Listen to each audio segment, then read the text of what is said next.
Yeah.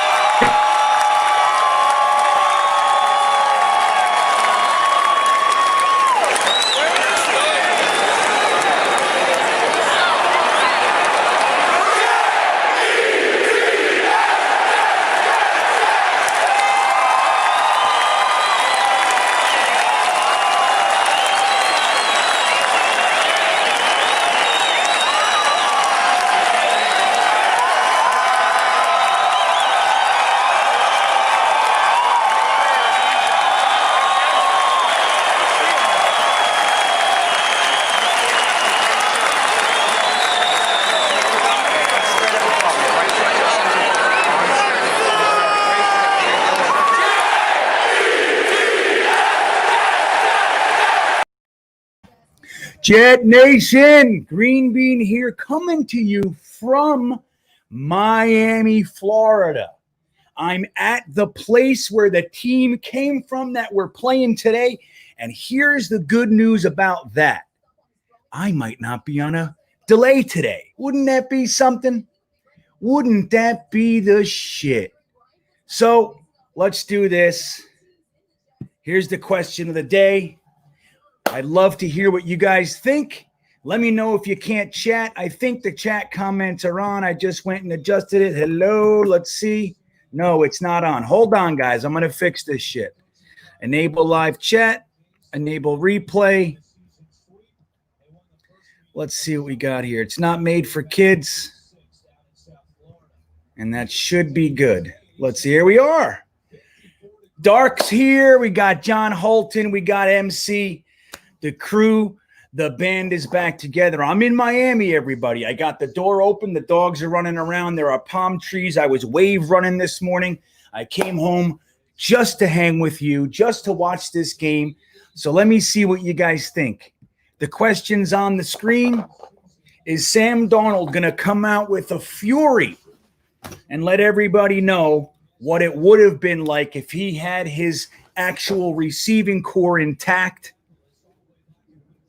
And is he going to blow the tank? Have we given up on Sam Darnold? Let's say he throws for 384 touchdowns in a rout of the Miami Dolphins. What do we think? Right, MC. I have a feeling that too. I really do. I have a bad feeling that it's a good day for the Jets today. So here we go. Tell me, am I on a delay? Darnold back to pass, hands it to Frank Gore for 4 yards. Am I doing well? How's my delay? Are we good? Let's go, Dolphins.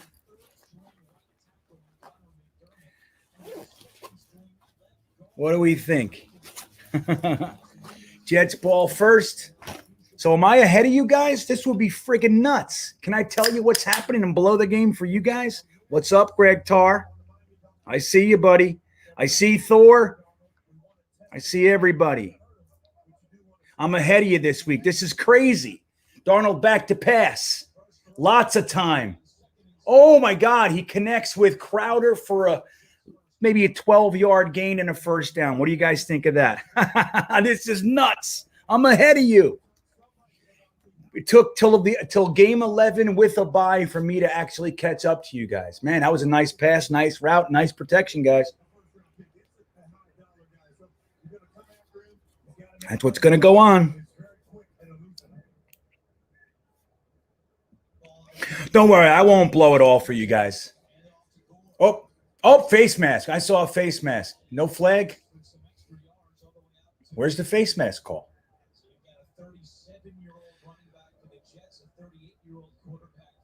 "20 seconds into the Browns-Jags game, 0-0. Yeah, right, Greg? Every week I'm like turning away from you guys to try to actually watch a little bit of the game by myself. And today I'm in Miami, man. It's fresh. 2nd and 4. 2nd and 4. Oh, Darnold. Oh, watch yourself, buddy. Bad pass. Ooh, a little interference on Perriman, maybe. Right. Thor, I think you're right, dude. I think Darnold's going to come out today and be the sharpest we've seen. He's going to let everybody know, fuck you, man. I had a terrible line. I had no receivers. I was throwing to James Malloy, for God's sakes. Hogan. Those were my starting receivers. Go to hell. Oh, that's a hold on Griffin. Damn it. Oh, look at Griffin's hair. I didn't know he looked like that. That's weird. I thought I had a different view. I don't know. That's weird. Jags at the 40. See, that's the downside of today. I don't have any internet. Like, I don't have stream, so I'm not doing NFL Sunday Ticket, so I can't watch the other games. I don't live in Miami.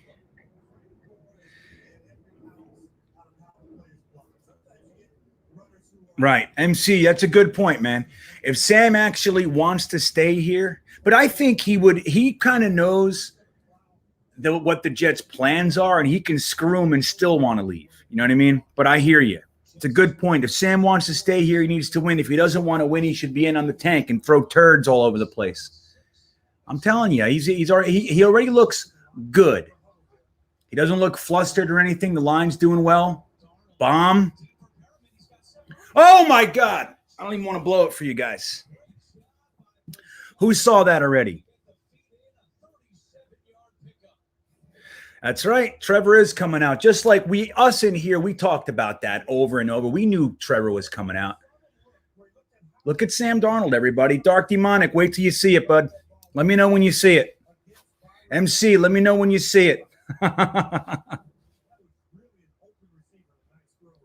Yes, it was. Fingertips.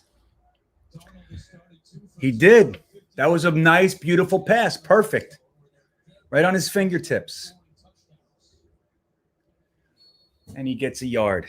Great. That's right. What do you think? Look at Dark Demonic. You saw it. Look at his face. Wah, I know, man. But here's the thing. If Darnold comes out and for 6 weeks, gets 1,400 yards and, a whole mess of touchdowns and everything, what do you do?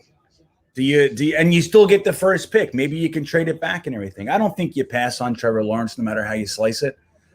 But if he does that, we're not going to be picking first, I don't think. Sam Darnold in the shotgun. Lots of time. Oh, screen pass to Gore. Jesus. Dark Demonic, what are you doing? How the hell did you jump ahead of me like that? I don't see no touchdown, buddy. What's up, Jets Mess? Ed Stewart's in the house. Guys, it's nice to see you.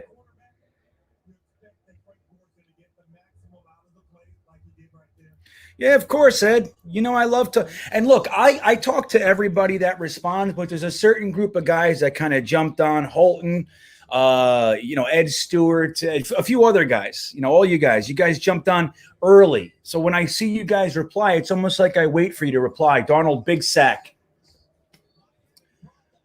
They brought a triple blitz, and they overwhelmed our line because Adam Gase can't foresee schnicks. Well, Dark Demonic's premonition did not come true. It is not a touchdown unless we fake this field goal. That was a good drive, too.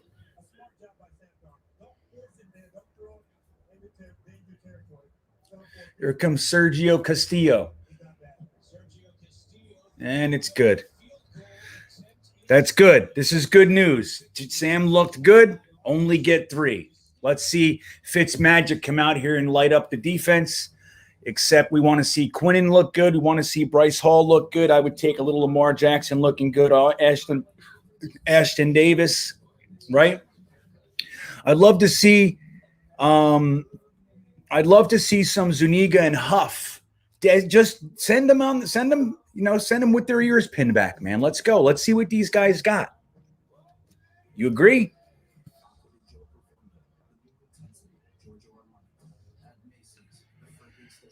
It's true. We need O-line help more than we need a new quarterback.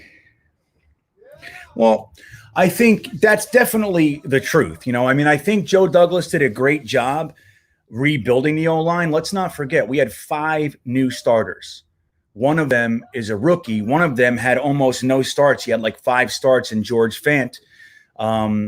Alex Lewis was basically a career backup until he came here and started the end of the season. And Van Roten was a mid-tier. So what Joe Douglas did was he got us from the worst O-line in the league to middle of the pack O-line. Remember last year we said that if we could just had an average O-line, this would be that's what he did. That's what he did in 1 year, and he got some really good staples. And I can't wait to see Cam Clark and see what he's got. I'm really high on Cameron Clark, man. I really am. I liked him coming out. In truth, I thought he was going to go earlier.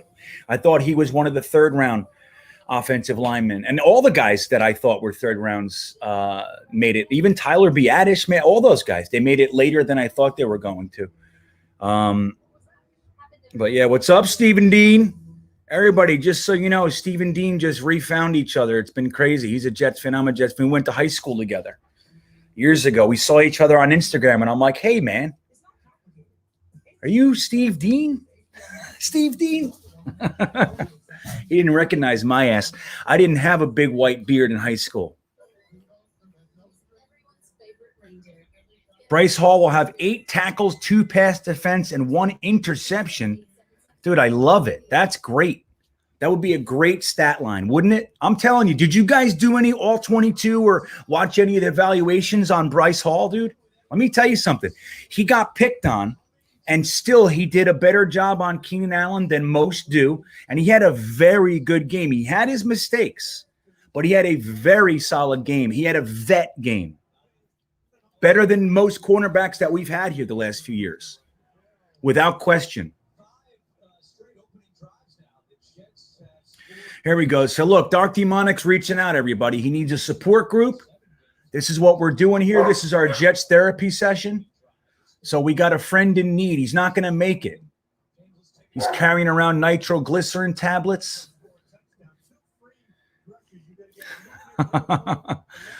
I'm straight edge, by the way. Which one helps? So I think weed is better.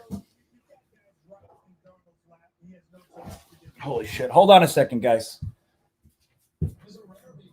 Come. Hey. I'm going to put you inside. Quiet. I'll put you inside. Sorry, I thought my fucking dog got out. I'm at my friend's house alone. They're all riding wave runners. I went on this morning, so I got the dogs and everything. You want to see? Come here. Come. Look at this dog. This is my buddy's dog. Look at this thing. It's a pit bull. Yeah, you're a sweetheart. So I got all the dogs, right? What are you doing? Come here. What are you doing? Look at these guys. All right. Get down. Okay, go girl. Go girl. All right, buddy. Go boy. Okay. So we got to help Dark Demonic. He needs somebody to go get him high is really what it boils down to. Go get the straight edge high. You got to bring the bad weed. He's not going to need any of that good shit that you guys smoke anymore. You know me, I haven't smoked weed in at least a decade. Maybe a little more. Look at this. Harvey Lange, everybody. Is it Longy? What is that? Clifford Surratt, what's up, buddy? Well, I don't think Cliff, this is a good question. I don't think it has anything to do with Woody. I think that they see the disengagement from our players to Gase. He does not lead men. We're 0-10. We were 1-7 last year, 2-9. So I think I don't think it has anything to do with Woody firing Gase. I'm also nervous, man. Like, let's say Gase is in on the tank, and that's why the play calling's been the way it's been, all that shit. This could be a plan that they made, and they're just going to go forward with each other. I hope that's not the case, but I think that when you look at how badly Gase has been able to manage keeping the team, like all the best players, and like everybody hates him.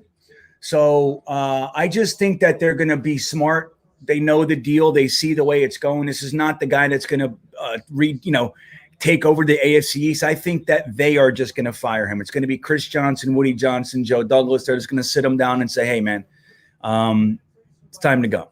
Thanks for everything. So that's what I think. I think it's really hard to justify keeping this guy. So, yeah, right, Steve. The beard threw you.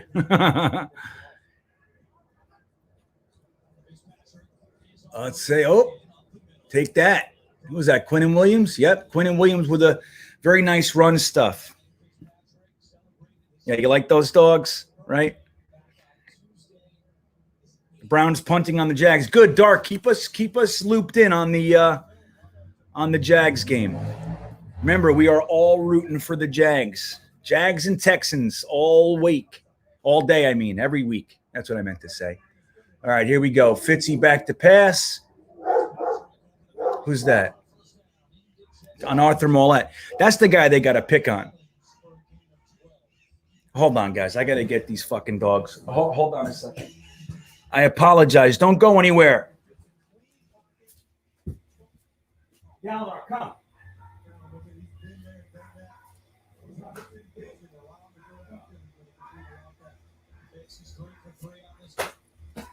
Get in.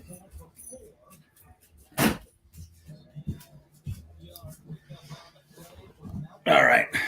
Why you gotta bark at everybody? It's their house. I can't even leave the dog out there. He's such an asshole. He's got to bark at everybody. There's kids next door, and he's like, they want to just play in their yard. And he's like vicious. All right, let's see what you guys are talking about. That's right.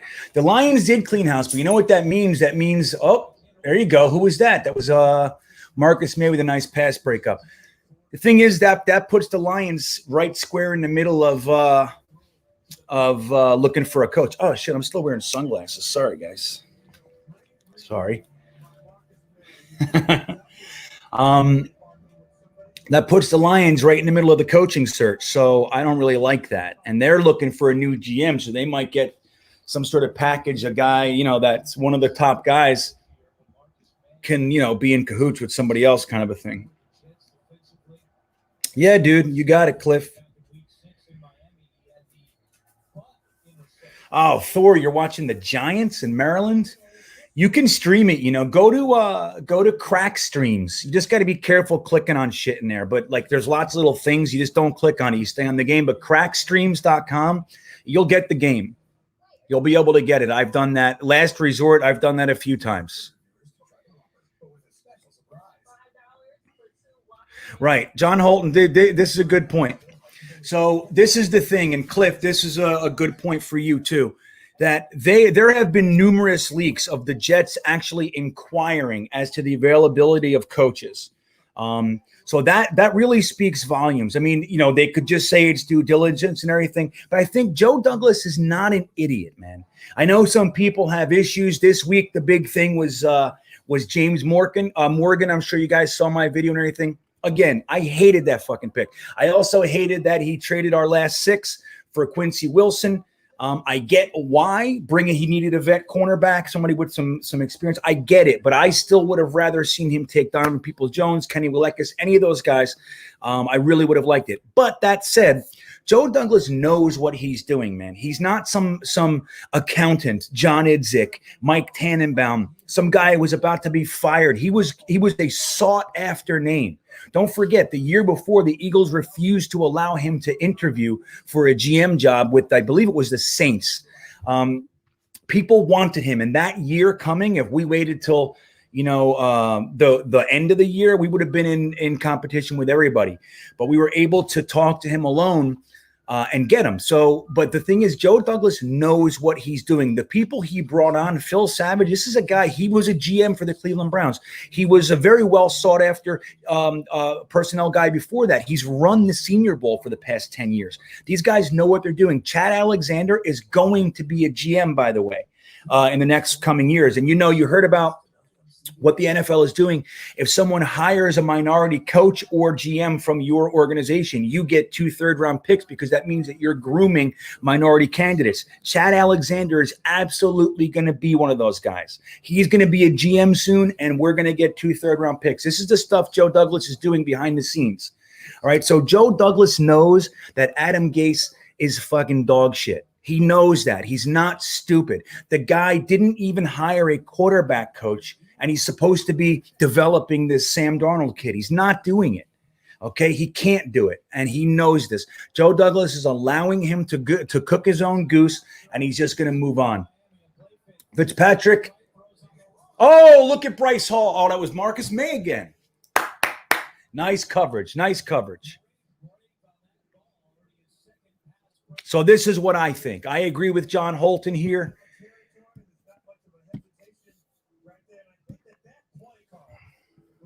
I agree. What else you guys talking about? First down, Jags inside. Nice. Good, good. Thank you, Demonic. What happened?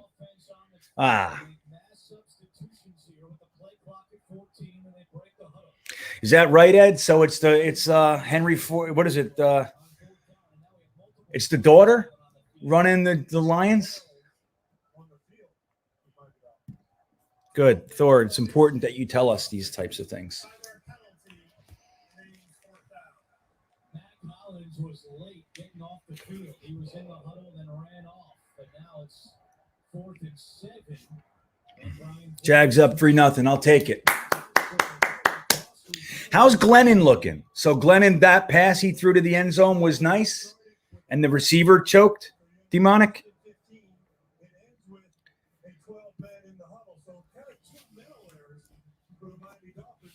Where's my drink?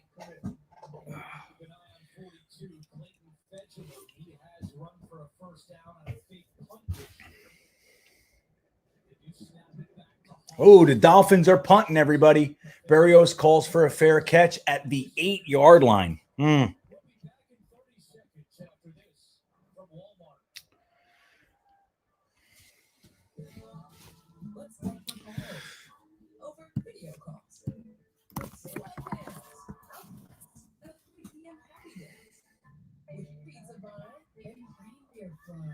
Let's see what you guys are. Yeah, man, May's not messing around today. You know why? He's got all the kids around him. He has to show them. He's the man. He's daddy of the defensive backs right now. He's got 3 rookies around him. Isn't that crazy? And Arthur Mollett. And Arthur Mollett looks the worst out of all of them. The worst. Worst? Yeah. He looks worse than the rookies.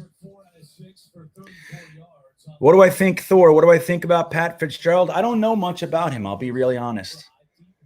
I haven't paid attention to Northwestern. But, look, here's the thing. And this is what, when you have a GM that is just enmeshed in the football world and has one of those stellar reputations, you never hear anything negative coming out on Joe Douglas. You just don't hear it. If he likes Fitzgerald, he's the right guy for the job. That's how I see it. Darnold with a pass. 5 yards. Yeah, I agree, Demonic. I know the Dolphins came here thinking they were going to dance all over the Jets' faces today, but they forgot. This is Darnold playing with his receivers. Where's Mims? Well, I don't know, Greg. This is what Greg's talking about. What do you guys think? You can answer him. I don't know. Does Tom Brady have any coaching experience? You know what I just saw? You know where Leon Washington was a coach up in, I think he's in Detroit. Did you see that? Look at Darnold running for the first, and he got it.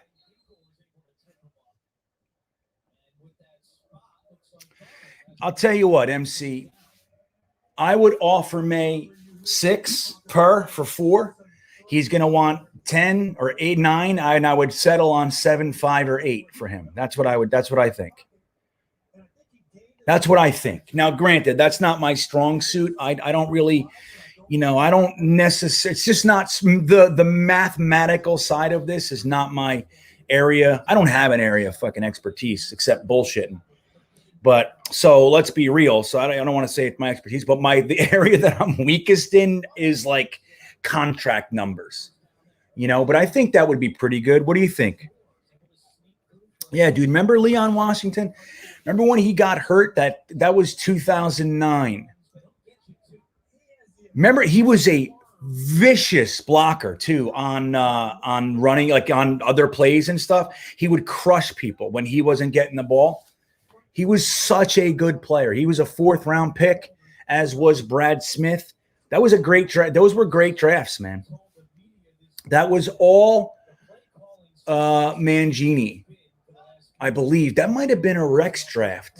No, I don't think it was. The 2009 draft had Sanchez, Slauson, and Sean Green. That was the whole draft. 3 picks.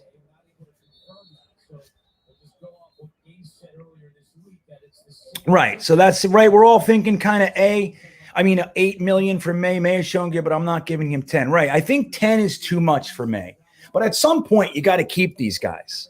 You know what I mean? At some point, you got to keep the guys who have put in. You have to show the league that the Jets are committed to the people who put in.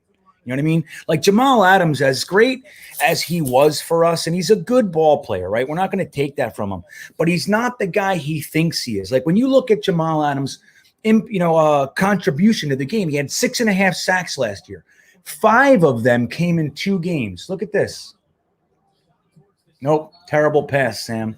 Into double coverage and out of bounds. So you look at 5 of those sacks came in 2 games against rookie quarterbacks on terrible teams. 5. So the rest of the year, he got 1.5 sacks, no interceptions. So, like, where's his impact? Yes, he pressures the quarterback. Yes, he's a very short tackler. Like, he's a good player. But where is his contribution? He's not changing the game. And that's the thing with Jamal Adams. So it's like guys like that, yes, he's contributing, but he's not putting in because he's bitching and moaning and complaining and calling people out. He's a negative. So getting 2 firsts and a third for him was unbelievable. Okay? Unbelievable. But guys like May, you have never heard a peep from him. He just goes to work. He's been very good. He's played free safety. He moved to strong safety, moved back to free safety without a peep. So May's the kind of guy you want to keep, but you still got to be financially responsible. You can't think with your emotions, right? Like Tannenbaum used to do. Tannenbaum went for Peyton Manning. When that didn't happen, he gave Mark Sanchez an extension because he didn't want his feelings to be hurt. Like, that's fucking retarded. Pardon my French, I shouldn't say that.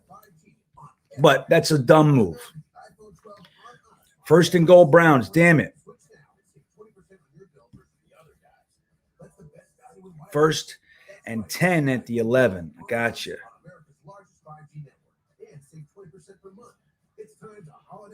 What do you mean, Ed? Ford is planning on on franchise Galladay? To franchise. Got it. Yeah.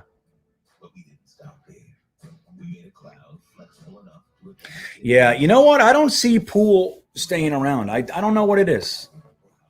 I don't know. I like him. But if Poole was going to sign like 3 years at 5 per kind of a thing, I think you keep him. But I don't know, man. I think Joe Douglas wants the kids. That's what I think. He's accumulating draft picks. And when you guys see, I know I talked shit last week about my crazy draft video. But I gave it to the editor and he's working on it and everything. So I have to wait until it all comes out at once. But what I did was I actually created 15 picks and like 10 more for next year. It shows you what we can do with this stuff.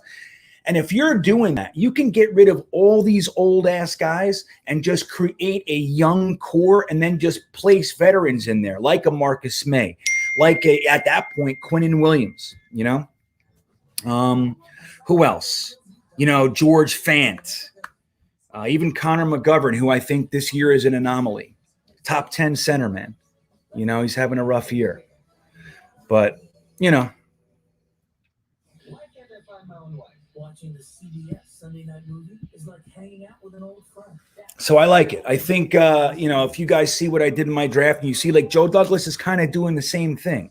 He's going to take his thirds and his fourths, and he's going to make more picks out of them for the next few years, man. Now, the next few years, we have so many picks. And he's just, once he, you know, hypothetically, he trades Sam for a 2nd and a 5th. That would mean 2 firsts, 2 seconds, 2 thirds, 2 5ths, 2 6ths, all this year. It's crazy.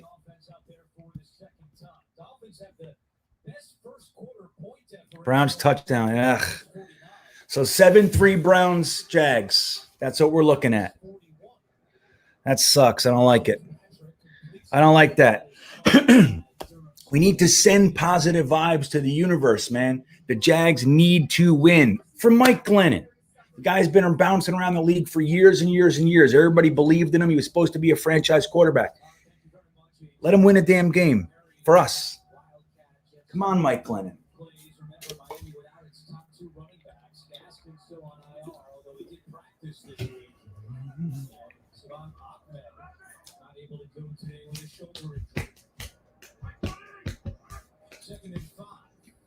Oh, big hole. Close the hole. 2nd and 5. They got 4, 3.5. Happy Thanksgiving, everybody. I hope you guys had a really good Thanksgiving. Thank you, Perry Cohn. Appreciate you being here. Sean O. Nice to see you guys. I hope everybody had a good and safe Thanksgiving. Like I said, I ended up in Miami at a friend's. I got tested last week. Thankfully, we are good. But I'm spending the winter in Florida. So my RV is actually in the shop, if you can believe that. I just bought a new RV. It's already in the shop for some blank tank valve issues. Oh! Harvey Lange fell down on the coverage, and that was a large gain. So, but I hope everybody enjoyed their Thanksgiving. I don't know if you did big get-togethers or if you did kind of a quarantine-y kind of thing. But anyway, I hope that everything worked out for you guys. Thank you, Perry. I know, right? What is this? Wake up, Dolphins. We're looking at a Fitz tragic. Come on, Fitzy. Look at Bryce Hall over there.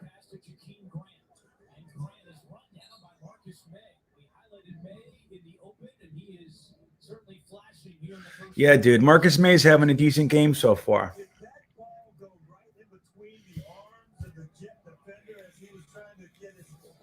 Oh, yeah? That's awesome. You know what we did?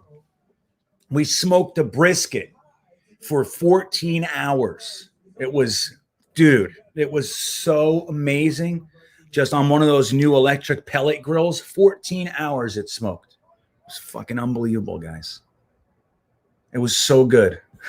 We had turkey too. We had all the stuff, the stuffing, the potatoes, the candied yams and all that jazz, but smoked brisket. All right. Hold on. I'll be right back. I got to change here.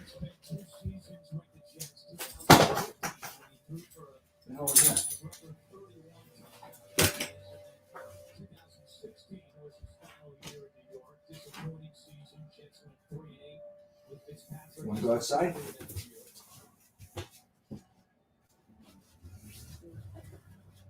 Come on, go outside. No barking, quiet. Okay? All right. Come on, Fitzy. Fitzy back to pass. No pressure. Quick pass. Incomplete. You have a drum smoker. Yeah, that's awesome. Gina Arena's here. I thought you weren't going to make it. Turkey duck chicken. You know what that's called, Gina? Everybody know what that's called? The turkey duck chicken?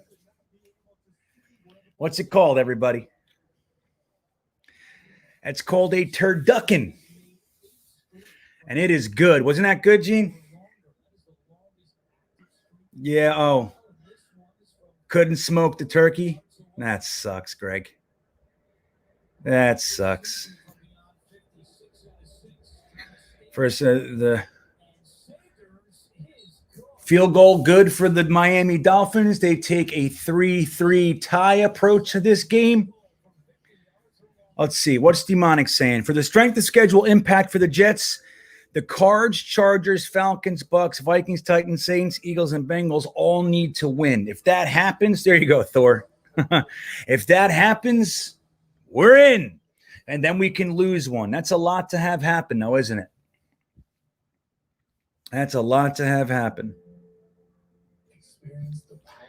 Turducken.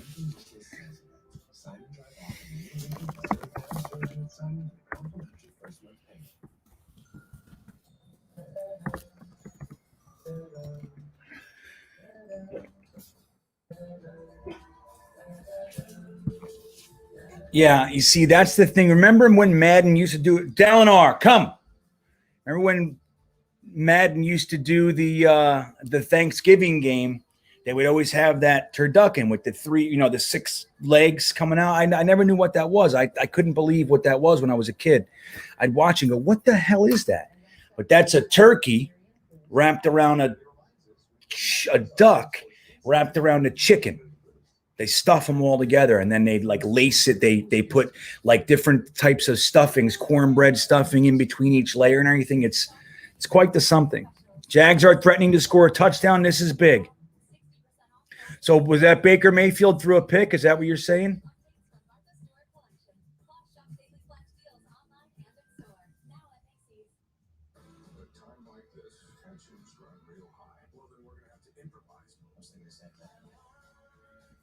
Wait a minute.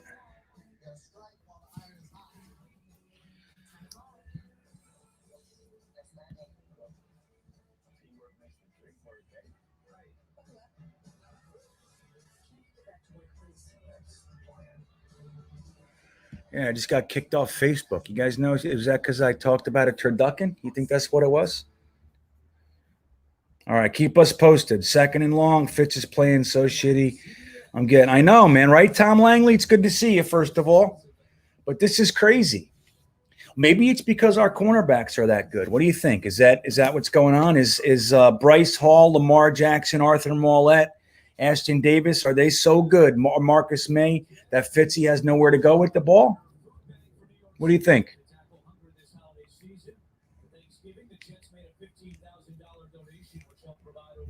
That's good to hear.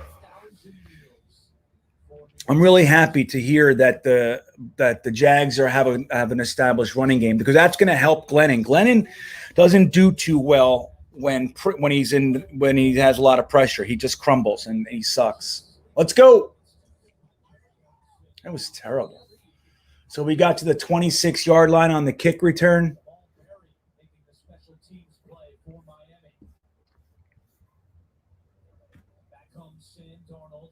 All right. So here we go. Sam Darnold's coming back out. He's on the 25-yard line. We have not seen Denzel Mims yet.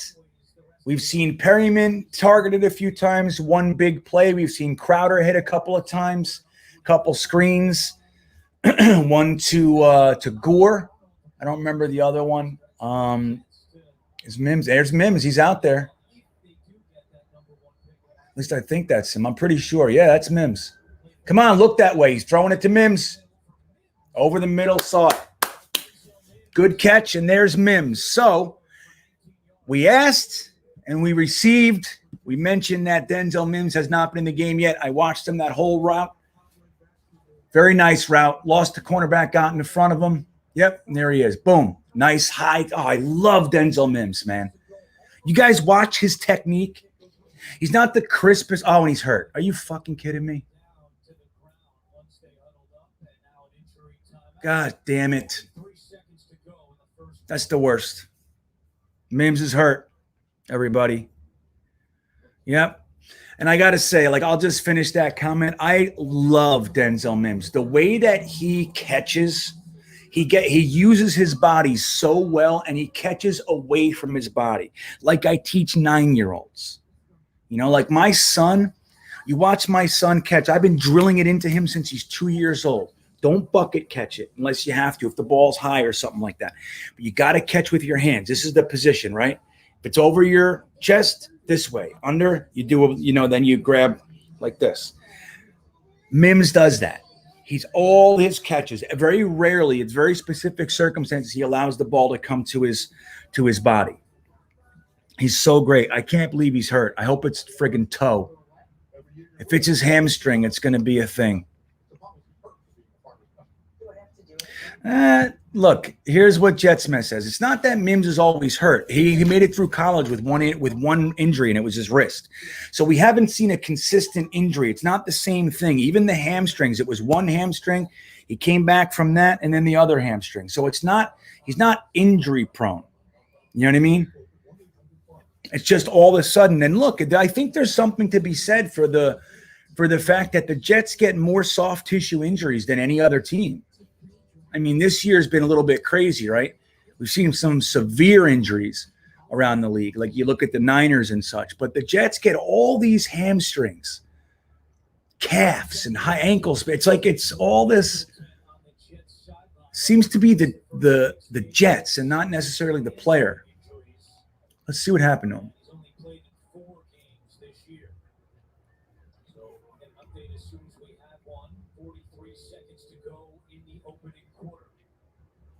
Right, Joe Corsello.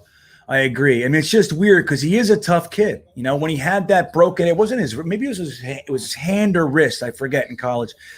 And he played through it. So that's where like he had this little reputation for the dropsies in his sophomore year. And it was because he was playing with a broken hand, you know? Nice. Thank you, Demonic. First and goal, Jags. Oh, Greg, don't talk like that. Chad was one of the best quarterbacks we ever had, man. And it was all injuries. Frank Gore, 3 yards.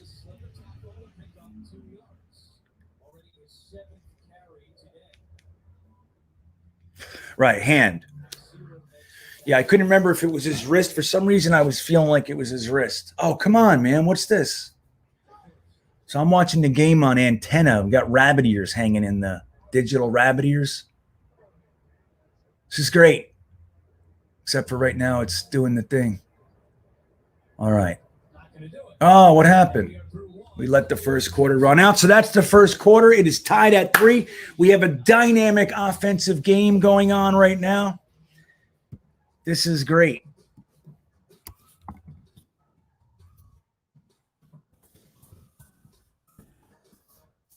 Ugh, 3-3 at the half. I meant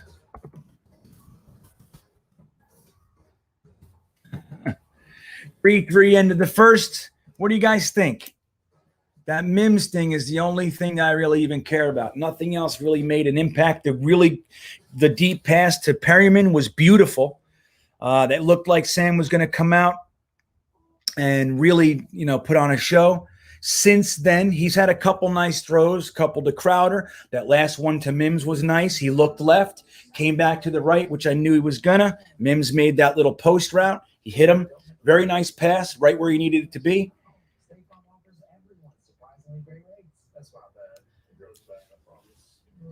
Dark Demonic is scared. Oh, that's Thor that's scared. Yeah.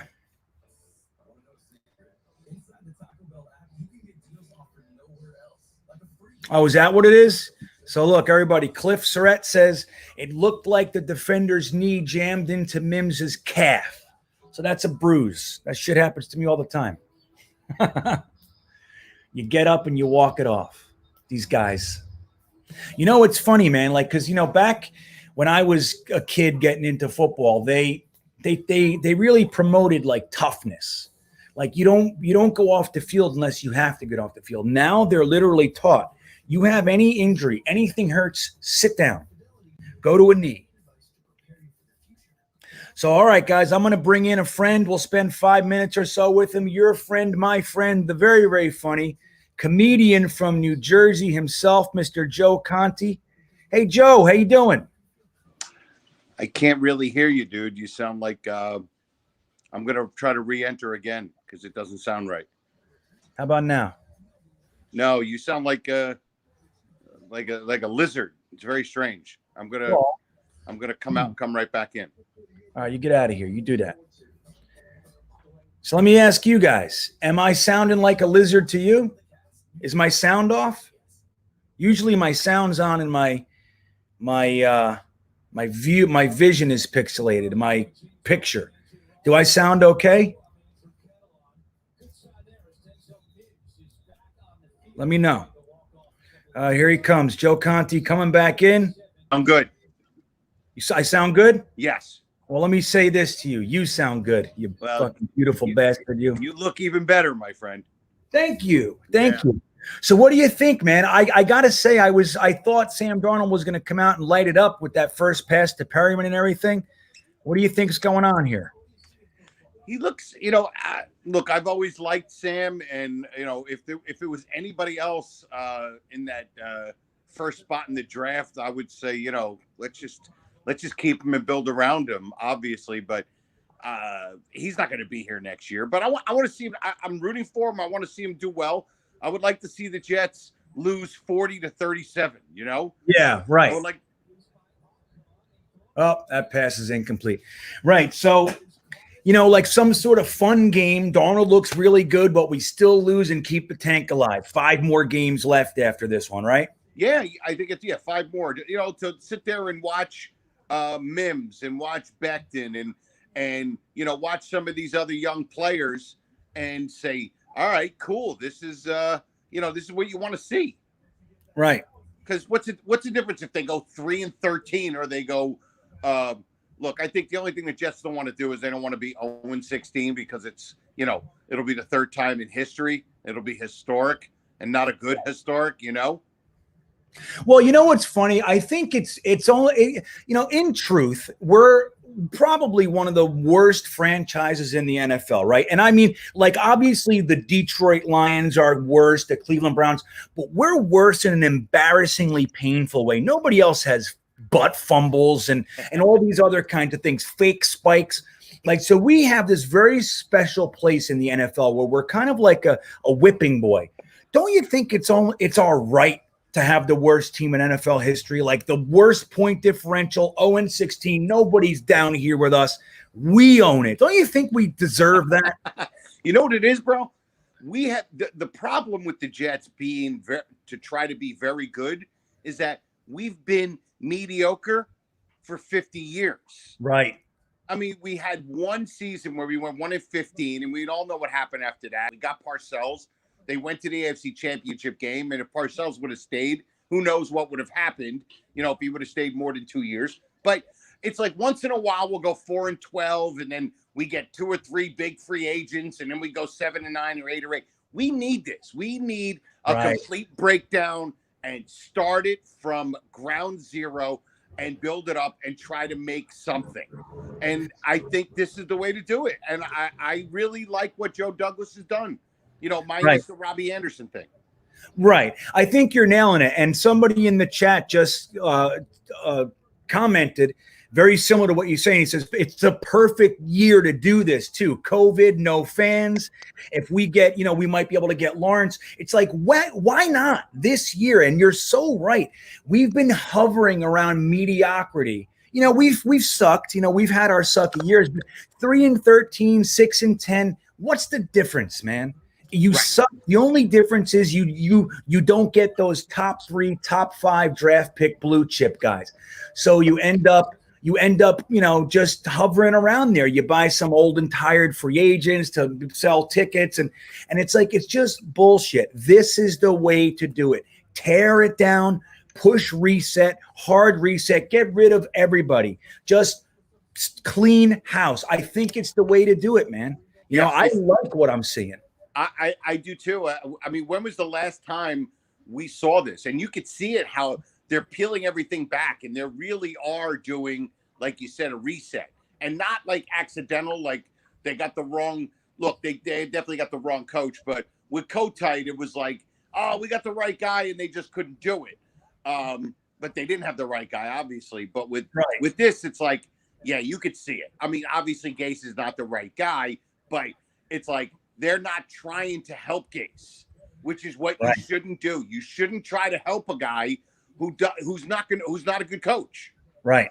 You only help a guy who's a good coach. Yeah, and like we were talking about a few minutes ago in this live stream, like Joe Douglas brought in 8 offensive linemen. He rebuilt the entire offensive line. He used his first 2 draft picks on a left tackle and a wide receiver. So he brought stuff in. If Gase was able to, I mean, it was an improved roster. Now the injuries came obviously, and you know that decimated us. But the truth is, we should have been able to step up a little bit if he was worth anything. Yep. The games were dead; they were stale. He couldn't do anything. Like the Niners game sticks out to me. It was like we played scared. Like, you know, they lost Bosa and they had all these guys go down. Garoppolo went down, and we still were like little 2-yard outs, 3-yard, you know, little run plays. Like it was scared. It was a scare. He didn't take advantage of the opportunity. And Joe Douglas knows that, which is why he started trading everybody and just said, I'm done. This guy's not the guy. I'm going to, you know, he would, if we were going to win, he would have taken it. You know, he gave you guys, let's see if you can improve. Go to 8-8, go to 9-7, and we'll keep you. But it's been a train wreck. And the guy has no answers. Adam Gase, that is. None. My friend says it perfectly. He says, look, I know they don't have the best roster, but if you're supposed to be an offensive guru, you should be better than 31st or 32nd. That's right. Well said. It's like, right, exactly. He was the 32nd offense last year. Yeah. Okay. He had a whole different crop of players, guys he wanted. Frank Gore, George Fant. These are his types of players. He drafted Denzel Mims. He brought in Brashad Perryman. Big, long, fast receivers. That's what Gase likes. And he's 32nd offense again. Yeah. He's the 31st run. He's the 32nd pass. He's the 32nd points. It's like if you were a guru, you could figure out better than that. Maybe 24th? Yeah. He said, my friend said, look, if he was 24th or 25th offense with like one of the worst rosters, that's what a guru can do. That's right. That's hey, what listen, a guru does. I could be the 30th. I could be coach and be the 32nd ranked. Right. It's like we were saying last week at the half, Joe Flacco had a 9.4 quarterback rating. Said there's no way that if you put a helmet on Kyle Serecki, a GreenBean, and I went out there, I could absolutely pull off a 9.4 quarterback rating. Don't fucking tell me I can't, because I can. I've seen you get a bigger rating than that. So I've seen you do better on stage than a 9.4 rating. It's a funny thing. Exactly. 32nd takes nothing. Anybody in the world can be the worst. Anybody. And if you've seen my end, you could have seen I've been the worst for a while too. That's right. You've been the worst, enough. But that's the whole thing. It's like if you were able to do anything, and look, when you look at his other offenses in without Peyton Manning, all of his offenses were like the 26th, the 30th. Like this is what he is. Yeah. He's not the guy to elevate people. He can step in with a Hall of Fame quarterback and he can hold his own with them, but he's not the guy that's going to elevate people and bring young players up. Clearly, look at Sam Darnold. He has regressed dramatically, just like Tannehill did under Adam Gase. Look at Tannehill. You know what I mean? Yeah, I just don't think listen, we've seen a zillion offensive coordinators who become head coaches and they're terrible. And they go back to being Norv Turner, right? Norv Turner, great offensive coordinator, which tried to be a head coach. It just didn't work. He went back to being an offensive coordinator and was great. Flourished. That's right. Chan Gailey's another one. Look at these guys. Look at the defensive coordinators. Like look at Jim Schwartz. He's a very good defensive coordinator. They gave him the head coaching job. He was a train wreck. Yep. Some of these guys can't do it, man. They're just good. I think like Greg Williams is a good example of that. He's a good defensive coordinator. A little bit antiquated in his thinking, but he's a good defensive coordinator. When you give him the top job, his first year, everybody's like, I love this guy. And then that shit wears thin and he loses everybody. Right. So that's what's going on. Yeah. Let me get a prediction. So what do you think is going to happen the rest of the game? We're in the middle of the second quarter. It is, what is it, still 3-3? I think it's still 3-3. That's really exciting. Okay, so I'm hoping that they maybe it's like a 27-21 game, or not 27-21, 27-24, something like that. Or hopefully the Jets offense will, I want to see Mims play well. What's his face? Becton might get in the Pro Bowl. Did you go for him? Time we drafted an offensive lineman, and they end up in the Pro Bowl, except for Incredible. Shaw and Neil and Nick Mangold. Right, but it definitely neither one of them made the Pro Bowl their rookie year. No, so that would be incredible. Now, did you go vote for him and help out? You piece of shit. I can vote for him. Yeah, go to NFL.com and you can vote for who you want to go into the Pro Bowl. You can vote as many times as you want. I did it twice. My son did it twice. So you can go in there. I'll get my wife if she likes the Dolphins. I'll make her do it too. So that's right. Just make sure she doesn't vote for any Dolphin loser, Austin Jackson. So you think 27-24 Miami Dolphins at the end of the day? I hope so. I want to see him play well. The one thing that's been nice is that they haven't been embarrassing the last couple of weeks. They're actually a competitive NFL team. They're a regular bad team, and that's okay. That's okay. Right, I agree. At least it gives us something to watch, too. It's just like, hey, man, let's just at least see some fun. Let's watch the kids make some plays and everything, and that's what's good. Yeah, exactly. It's like I'd rather watch Caddyshack 2 than watch this, And nobody wants to watch that crap. Exactly. So, Joe, look, man, I love you coming on. Thanks for stopping by. Now give a plug. You got anything coming up? I know last week you gave us something, but what do you got? I'm going to be at Uncle Vinny's Comedy Club in Point Pleasant, New Jersey on December 18th and 19th. Nice. With Bobby Kelly, and on the 19th with Vic DiBitetto. So it'll be fun. Excellent. All right, guys, this is Joe Conti. Hey, you still doing your radio show? I do too. I do the Conti and Kenny show, and I do the Honeymooners podcast. Right. So where can we catch that? The Conti and Kenny show. Where are we catching that one? morelikeradio.com every Monday night, and the Honeymooners podcast wherever you get your podcast. There you go, man. The Honeymooners podcast or the Conti and Kenny show. Go check out Joe Conti. He's a very funny man, and he's of us. He's our ilk. You're gonna like him if you go see him. So, Joe, thanks for coming by. I will see you soon. You have a great day, my friend. All right, Kyle. Tell your wife I said hello, all right? Yeah, you do the same, my friend. All right, bro. Later. Joe Conti, everybody. Very, very, very, very good comedian. He and I went out to L.A. We got hired to make a comedy porn, if you can believe that. We were hired by Hustler to make a movie. It's called Reality Sucks. And we made it, man. And we did it. We made a comedy porno, if you can believe that. That's actually real. I can't believe it. All right. So good stop by the Jags. Hey, Dark Demonic, what's the score of the Jags game? Help me out. Did they end up scoring that touchdown? Great. Right. Okay. You guys were in there. 10-6 Browns. Okay. Yeah, we know Artie Lang, Corsella. Both Joe and I have opened for Artie numerous times. Absolutely. Joe and I were on the Opie and Anthony show years ago. We did a lot of stuff, man. We were good. Like I told you guys, if I wasn't such a bad heroin addict at the time, I could have been somebody, guys. Really. Yeah, he does. Joe knows Artie well. Hustler. You know, like the magazine Hustler, Hustler bought VCA Films, which is, let's see. That was Javelin Guidry that broke that play up, guys. That was Javelin Guidry. Yeah, Hustler. So VCA is very, very famous. They made like the Sopranos, and they made back in the day Debbie Does Dallas and all that. What's this? Touchdown Dolphins. 32. What is that? Is that Mollett 32? Who's number 32? I still can't keep track of these guys. Oh, that's Ashton Davis.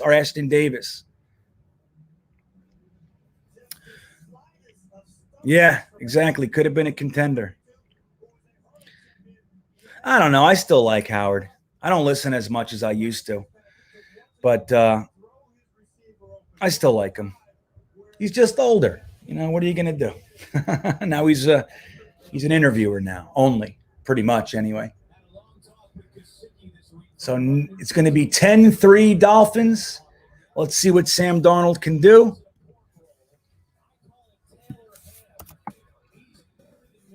Dude, they're having the Taylor ham pork roll discussion up there.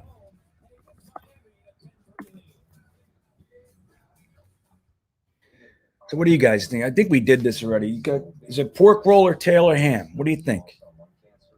Yeah, that was Guidry. So Javelin Guidry. Yeah, right. Thor, we all had a stack of Hustlers as kids, right? It was a whole different thing. I had my father bought me when I was like 13 or something. He got me some Playboys, and that didn't stay long. I remember Penthouse and all that. We went into Penthouse, and then when you wanted to be really bad, you went to Hustler. That's the thing. So Hustler, VCA Pictures hired us. They gave me $32,000 to make a porno. You believe that crap? So we went out there and we made a porn. I had Eve Lawrence in it. I had the hell was her name? Violet Blue. We had Michelle Michaels. We had Charmaine Starr. Lots of girls. It was really fun. Kimberly Kane. All these girls. A friend had Hustlers, right? Remember Penthouse? It's crazy. It's a whole, Playboy. Do they still make Playboys? Playboy went like the Maxim route. Like they stopped being nude. Can you believe that? That's what Playboy actually did to try to like save themselves. I don't even know if they're still out there anymore. Thank you, Jets Mess. I am doing exactly that. I've had quite the life, my friends. I lived in a van out in LA. We drove across and I lived in a van and for 9 months, and that's when I made the port and everything. But a lot of my time I would just park the van and end up staying in these apartments with other people and just doing like week-long methamphetamine binges and lots of sex and crazy drug use and everything. So it was, looking back, it was a good time, but at the time I was lost as a human being. I was a mess. Oh, really? Anthony Santacola. So they went back to nude. They're like, yeah, we're not going to, nobody cares.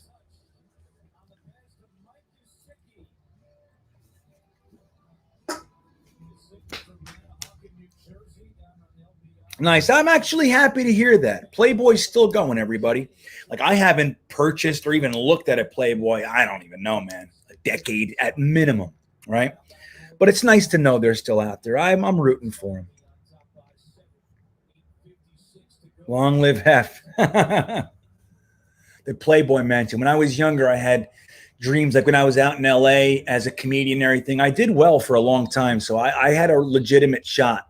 Like I said, I was opening for guys like Artie Lang, Jim Florentine, all those guys, Jim Norton and stuff like that. And so I had a shot. And I had hopes, let's call it, I don't say fantasies, but I had hopes of making it to the Playboy Mansion. I had friends and stuff that were able to go, but I was never able to get in there. I really wanted to so bad. That was like my dream as a kid. If I could have done that, that would have been enough for me. Nice. Mike Glennon with a 46-yard touchdown. Is that what I'm saying? Am I reading that right? Come on, Sammy. Perryman dropped it. That would have been a good catch. It was a nice pass by Sam Darnold. Perryman drops it. They're betraying him.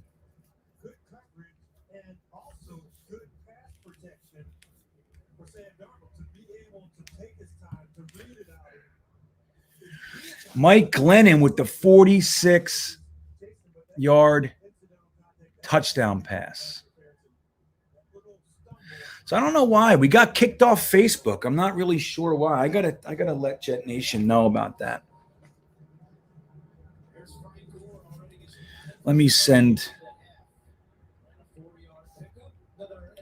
Sorry guys.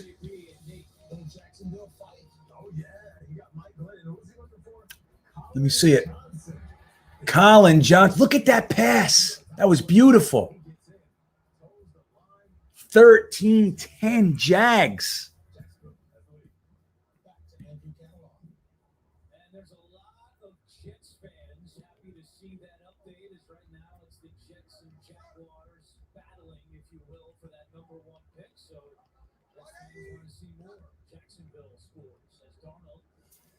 Okay.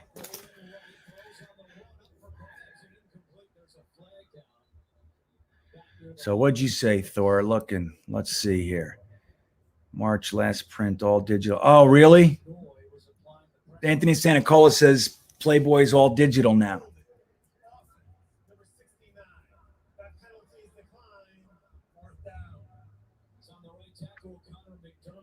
Yeah, well, you say we haven't heard much about Quinnen Williams or Becton. It's good if you haven't heard about Becton because look at him. There he is. He's just neutralizing somebody. That's what he's doing.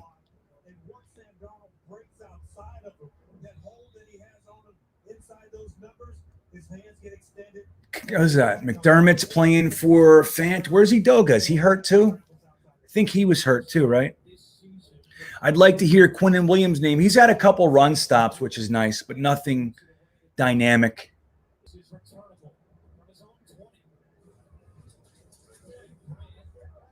You're down, buddy. See, our long snapper, Hennemy, was in there, or Hennessy, making the tackle. Yeah, the good thing with the Browns is that they're not really a strong mentally, like they're not a team that's very strong mentally. They got a lot of little hotheads, Sheldon Richardson, Jarvis Landry, and obviously Odell Beckham, but he's out. But so like when things start going wrong, they don't hold together very well, which is nice because I hate them. You guys know my Browns story, right? That's another one. Fucking Browns fans.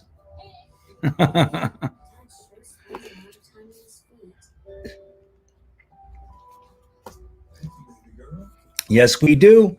We want them to look like crap today and then be all mad about it and come back and really drive it into our hearts. All right, guys. Hold on a second. I'll give you one of these. I'll be right back.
All right.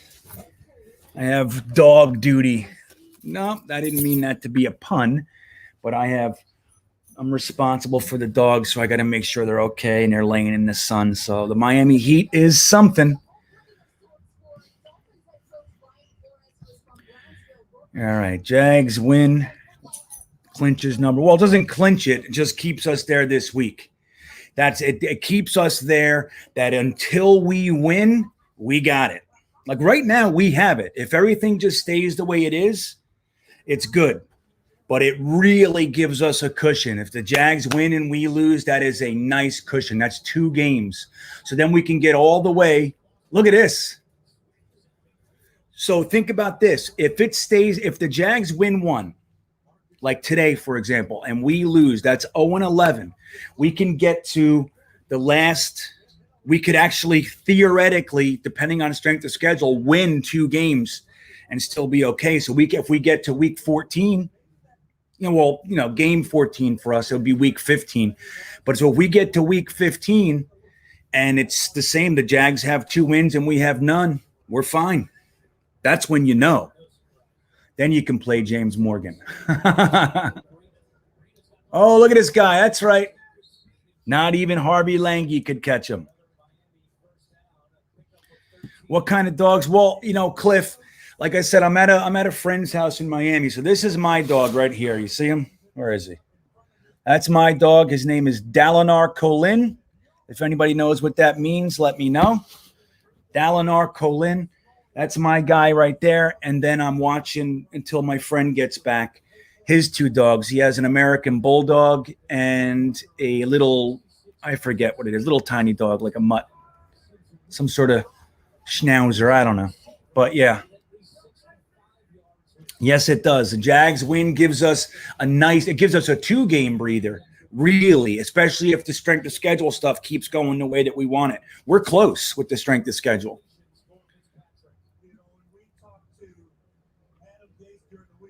The green dog. That's right. Dog bean. That's right. I agree with this. Very well said, Demonic. I really do agree. Remember, like when we were 1-15 in 1996, Parcells came and with very few additions, got us to 9-7. Okay, like it was a major overhaul in mentality, scheme, and all that sort of stuff.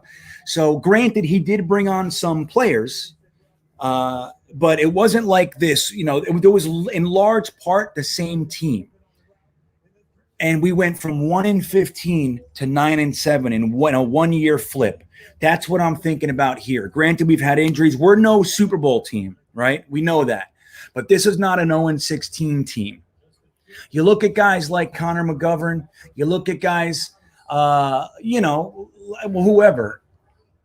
And they're having the worst years that they've had. Look at them. Get them. That was Quinnen Williams.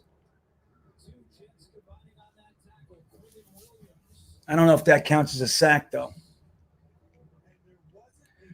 The Connor McGovern's really the big one for me because he's a top 10 center, man. He was a top 10 guard. He was a top 10 center. Oh, that was Quinnen. And then Jordan cleaned him up.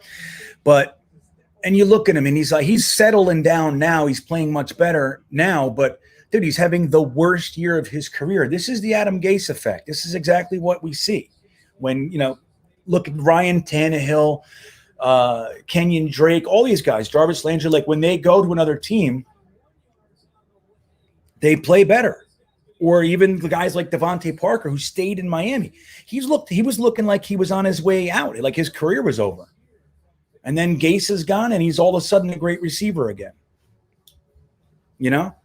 So I think Connor McGovern, and then the zone blocking scheme. Zone blocking schemes can be very effective, but the type of schemes attached to the zone blocking schemes, they're not conducive for these guys having positive years. I mean, that's what we're looking at here. Oh, I love Creed Humphreys. Yeah. So I love Creed Humphreys, okay? And I just started evaluating, as you guys know. I have all my notes. I'm just starting. But Creed Humphreys was a guy I looked at for a little bit via my mock drafts. And I was just kind of seeing, with the guys that were available at that point, just looking, surface level looking. But I like Creed Humphreys a lot. The thing is, you can get guys like, is it Josh Myers? You can get them in the 4th. And they're almost as good. So at the front end, you really want to get those top tier guys. Now he's, for all intents and purposes, the number 1 center in the draft at this point. But I don't know. I would, if given the chance, I would take Etienne or Najee Harris at 33. If either one of those guys are there, I'm grabbing them because they're not going to. The fact that they made it there is it's good luck. So I would take one of those guys. I think we're still going to see more moving and shaking too. That's what I think. Yep. There you go, Aunt Gina, giving us the Robbie Anderson update. Robbie Anderson just scored 7 points for the Panthers to tie the game, more than likely on some sort of long play. Is Teddy Bridgewater back playing? They're playing the Vikings today, right? Let me see here. Wait. Let me see here. I'm going to get the NFL page open here.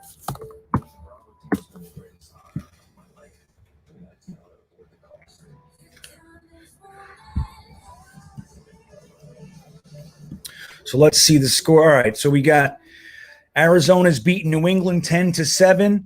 Carolina is tied with Minnesota on that Robbie Anderson bomb or pass. I don't really know. Cleveland is losing to the Jacksonville Jaguars. Currently, they have the ball. It's 13-10 Jags. Tennessee's beating the Indianapolis Colts 21-14. The Cincinnati Bengals are beating the Giants currently at 10-7. Buffalo's ahead of the Los Angeles Chargers 14-6. Las Vegas is losing to the Atlanta Falcons 6-3. Decent return. We got a block in the back, most likely. Why not? Start Sam at the fucking 5-yard line. Why not? What do we got here?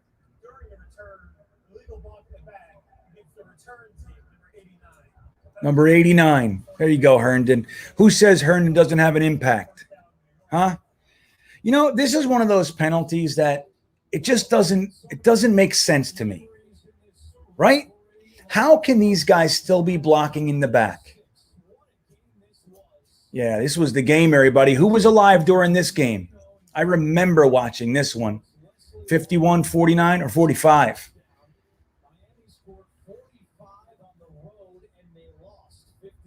Right. That was an incredible game.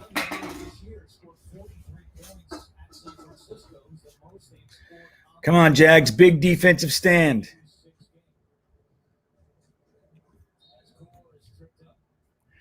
Johnson's in biggest market in sports. Nothing, Giants.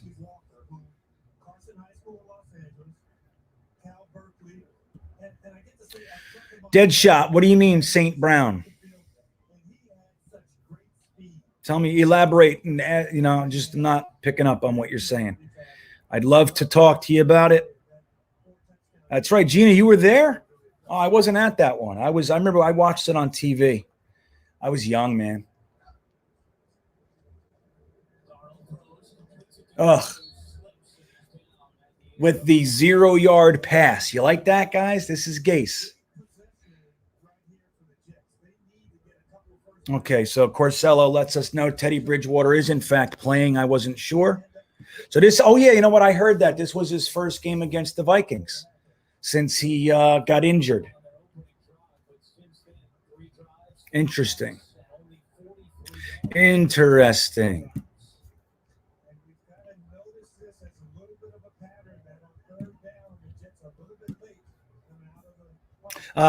Browns just scored a touchdown, everybody. Ooh, look at that. Denzel Mims, look at him. See, that's what you want to see. What the hell is that?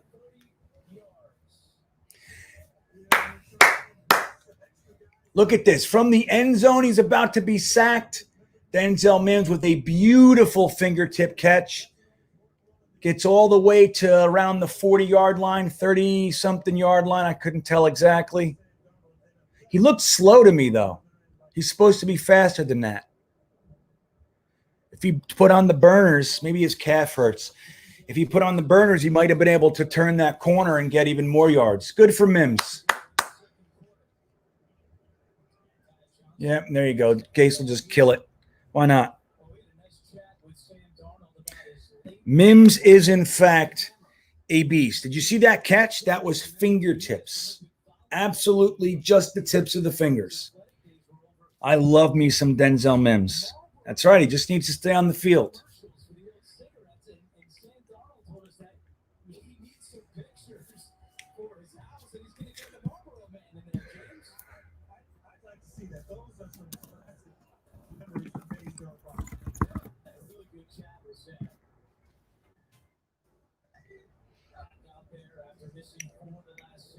Oh, Sam, come on, buddy. Yeah, he's throwing that one away. Oh, my God. Look at that. Did you see that? Little Sammy dancing? I thought it was just throwing it out. Yeah, that's right. His Mims' reach, like he has so many positives.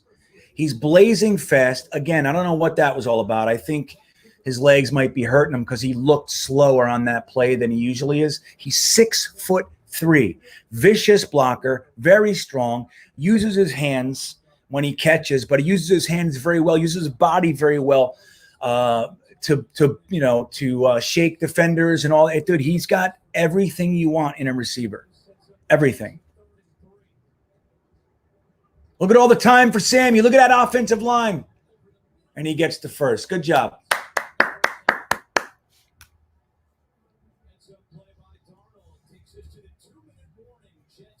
Isn't that great? Here we go. Herndon has more penalty yards than catching yards. Jets mess. Is this an actual stat or are you being funny?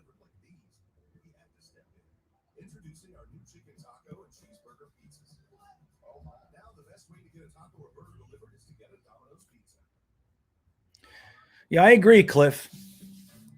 I do. I think it's one of those things where, deferring it to Woody Johnson or whatever. The truth is that Joe Douglas, with their hierarchy the way it is, he doesn't have the authority to do it. Like, he can't just do it. He has to check with the owners because they're both equal on equal footing. But it would be good if that was the move where the Johnson said, hey, we're giving you the team. It's all you. And he goes, okay, I want you to know I'm going to fire Adam Gase. And they said, it's your team. That would be the way to do it. You know what I'm saying? Make sure Joe Douglas, with his first move, like, so he's now the GM. There's nobody above him in the football operation with the team. And he gets rid of Adam Gase and hires his own coach. That would be a positive move for the Jets as an organization. Okay, go boy. Sorry. What are you doing? That would be the way, and that would make me very happy. And I agree, just like what Cliff said. Where'd you go? It will show some balls for Douglas to be a part of firing Gase after Gase lobbied for Douglas to get the GM position. Right, man. It's like, hey, look, we're still friends and all that sort of stuff. On a friend level, I have nothing against you. But we're going to go in a different direction. We're not seeing eye to eye anymore. You know? That would be great. And that would be like the ceremonial, pivotal moment that Joe Douglas takes over the Jets. You know what I mean? Like up till now, it's been him and Gase. Ooh, I'm on right. Yeah, I like this is a question. I like him a lot, man. I think, look, this is just way too early, very surface level stuff, but he's currently, I like Jamar Chase, obviously, Bateman, right, from Minnesota. You have Devontae Smith. I also like Olave, but I like the receivers from Clemson. Rodgers and Amari Rodgers and Ross, right? So I like those guys. But yeah, St. Brown is a very good receiver, and I like him a lot. I think he's going to be probably like in the early second. But yeah, thanks. Good question, Deadshot. Spot was a little generous. Yeah, but nobody touched him. Are they saying somebody touched him?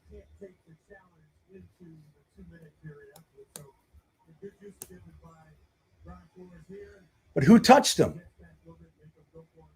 I don't understand, guys.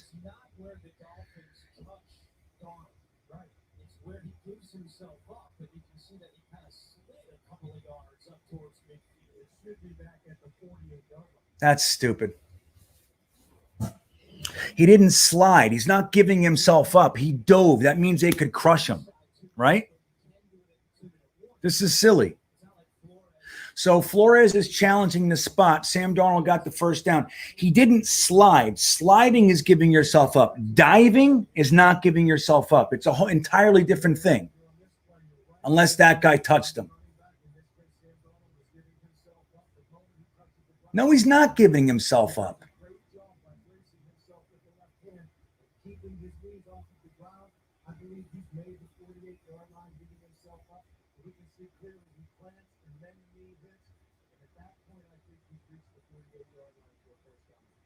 There you go. For God's sakes.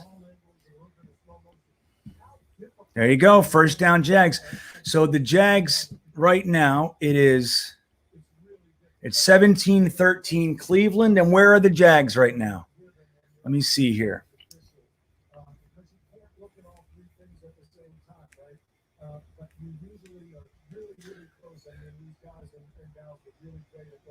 So 1:06 left in the Jags game, in the half, I mean.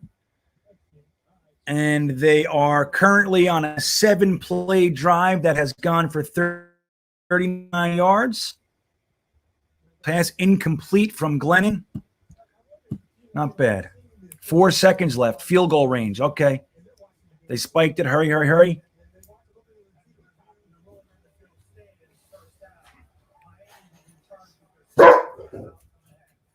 Hold on, guys. Right back.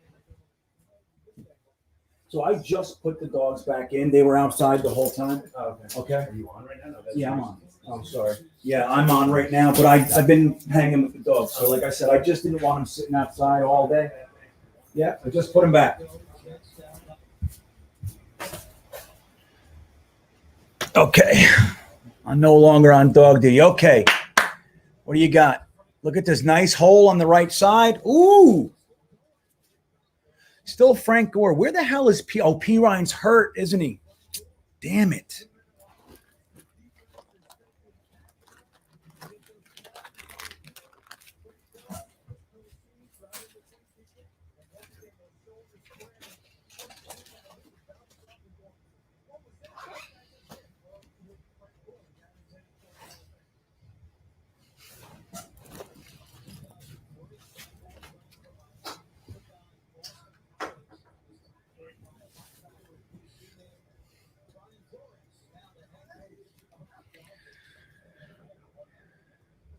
Tebow.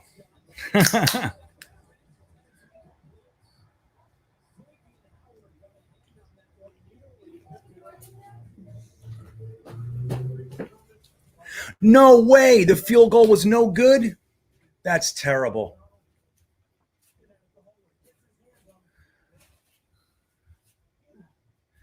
That's not good news, Demonic. That's not what we wanted to see. Yeah, can you open that? It doesn't work with the door shut. Really? That's so far. It didn't work in there. That's why I moved it. Oh, really? Typically early today. Frank Gore with another 11-yard run. This is crazy. It was a 56-yarder. That sucks. Damn it. That's okay. They're playing well. They're only down by 4 at the half. Not bad. So everybody, Teen Bean is back. Did you get on the Wave Runner again? No. No? So tell them. He went on a wave runner today for the first time. How was it? It was great. Was it? Yes. What was your favorite part? When we went into the ocean. We went into the ocean. Yeah. So we went through the bay and then went out through Hallover into the ocean. So this kid, we were cooking too, man. It was him. He and I were on one, and my buddy and his son were on the other. It was great. Yeah. Really? That's not good. So plus I watched some of the game at their house. Oh, did you? Yeah. Yeah, Meryl. Since you guys came back, it's so my family just came back, so that's what's going on. I'm gonna have a little bit of hubbub for a few minutes. That's all.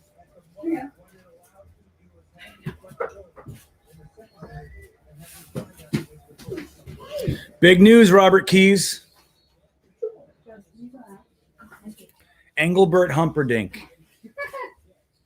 Think you're showing your age.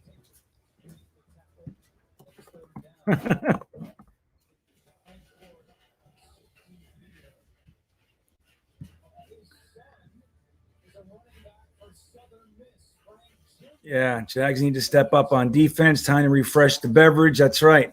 Enough of Frank Gore. But the thing is, LaMichael Pirine is hurt for a few weeks.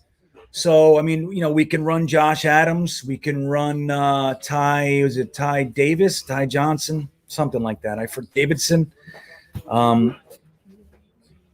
So what are we going to do? I guess it's just time to see Frank Gore. He looks good. I'll give him that today. How many yards does Gore have? Anybody want to look that one up? Leave it open a little bit, Julia, please. Come on, Sammy. Look at Crowder. I want Sam to look good, but I don't want to score a touchdown here. It's not what we want. Can you go? Is that mine? Hey. What? Kyle. Is that one mine? No, I just stopped and got some. Oh, okay. Why? Oh, is Can that? I just a little No. sip? I'm No, go. incredibly thirsty. Can you go?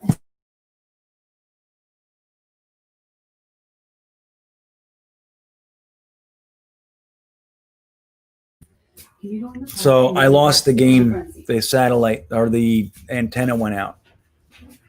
So tell me what's going on. You guys got to keep me going. 60 yards for Gore. Wow, guys. Thank you.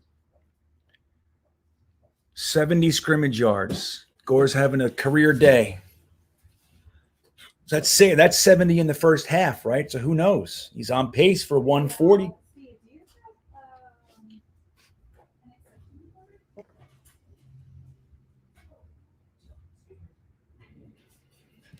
Oh, Santa Cola, you gotta not feel that way. Joe Douglas is the real deal, man. He's the first real deal that we've had as in the football department since Bill Parcells.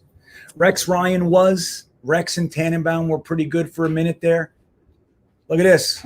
He missed it. There you go. That equals out the levels out the Jags miss a little bit. So I think we're going to have Matt O'Leary checking in. That'll be fun for the half. Ryan can't make it. He's working today, I believe. Let's see here. Let me make sure. 5G included at no extra cost. Plus, you'll get the entertainment and gaming the whole family will love. 100% obsessed with The Mandalorian. I watch a lot of sports. All my favorite shows. So tell me why you don't believe in Joe Douglas. What do you think? Like, so you just think he's, he's not the real deal? Okay, so Matt O'Leary is checking in. Let's bring him on in and see what he thinks of this incredible first half. Matt O'Leary, how you doing, buddy? Doing pretty good. It's tough to watch, but we're getting through it together, man. Yeah, right. So what are your thoughts so far? Let me tell you, I thought I was really bracing for an aerial assault from Sam Darnold. I thought he was going to want to show everybody, this is what it looks like when I have my three receivers. Do you think that he's looking pretty good? What do you think of Sam? I thought he's been okay. I think there's been some ups and downs. He's been on that first drive, he looked really good, but then in the next couple, I thought he was a little inconsistent. There were a couple of throws that I thought were a little risky, but overall the protection for him has been really good. I've been surprised that how good the protection's been actually, and honestly, I think that I would say he's been okay, not good, not bad. He's been fine. Is fine going to be enough to A, win this game, or B, keep his job next year? I would say probably no to both. Yeah, probably not. It's like we just want him to look good enough at this point, sadly, just to, ensure that we can trade him. Like that's really where it is. You know what I mean? So you mentioned the offensive line. So we have three starters out, right? We have George Fant, Alex Lewis, or is it two starters? Right, we're missing two starters. So what do you? Why do we look better? Do you think? What is that? I don't know. It's a really good question. Because McDermott, I don't think he's any good at all. He had that one holding penalty that was pretty rough. But maybe the guard they brought in is at least capable with the or on par with what the other two, Van Roten or Lewis, are. Because that's been a struggle for them all year long. But I don't know, man. I think I'm going to chalk it up to Becton just being a beast early on in his career. They're holding on so early. Did you go and vote for Becton for the Pro Bowl? Oh, of course. How many times? Just once, or did you get a couple in? I just did one so far. I know I'm slacking over here. I got to go back and vote. Yeah, I did it twice. I think I'm going to do just like one more. I'm not going to become like, this obsessive mental case.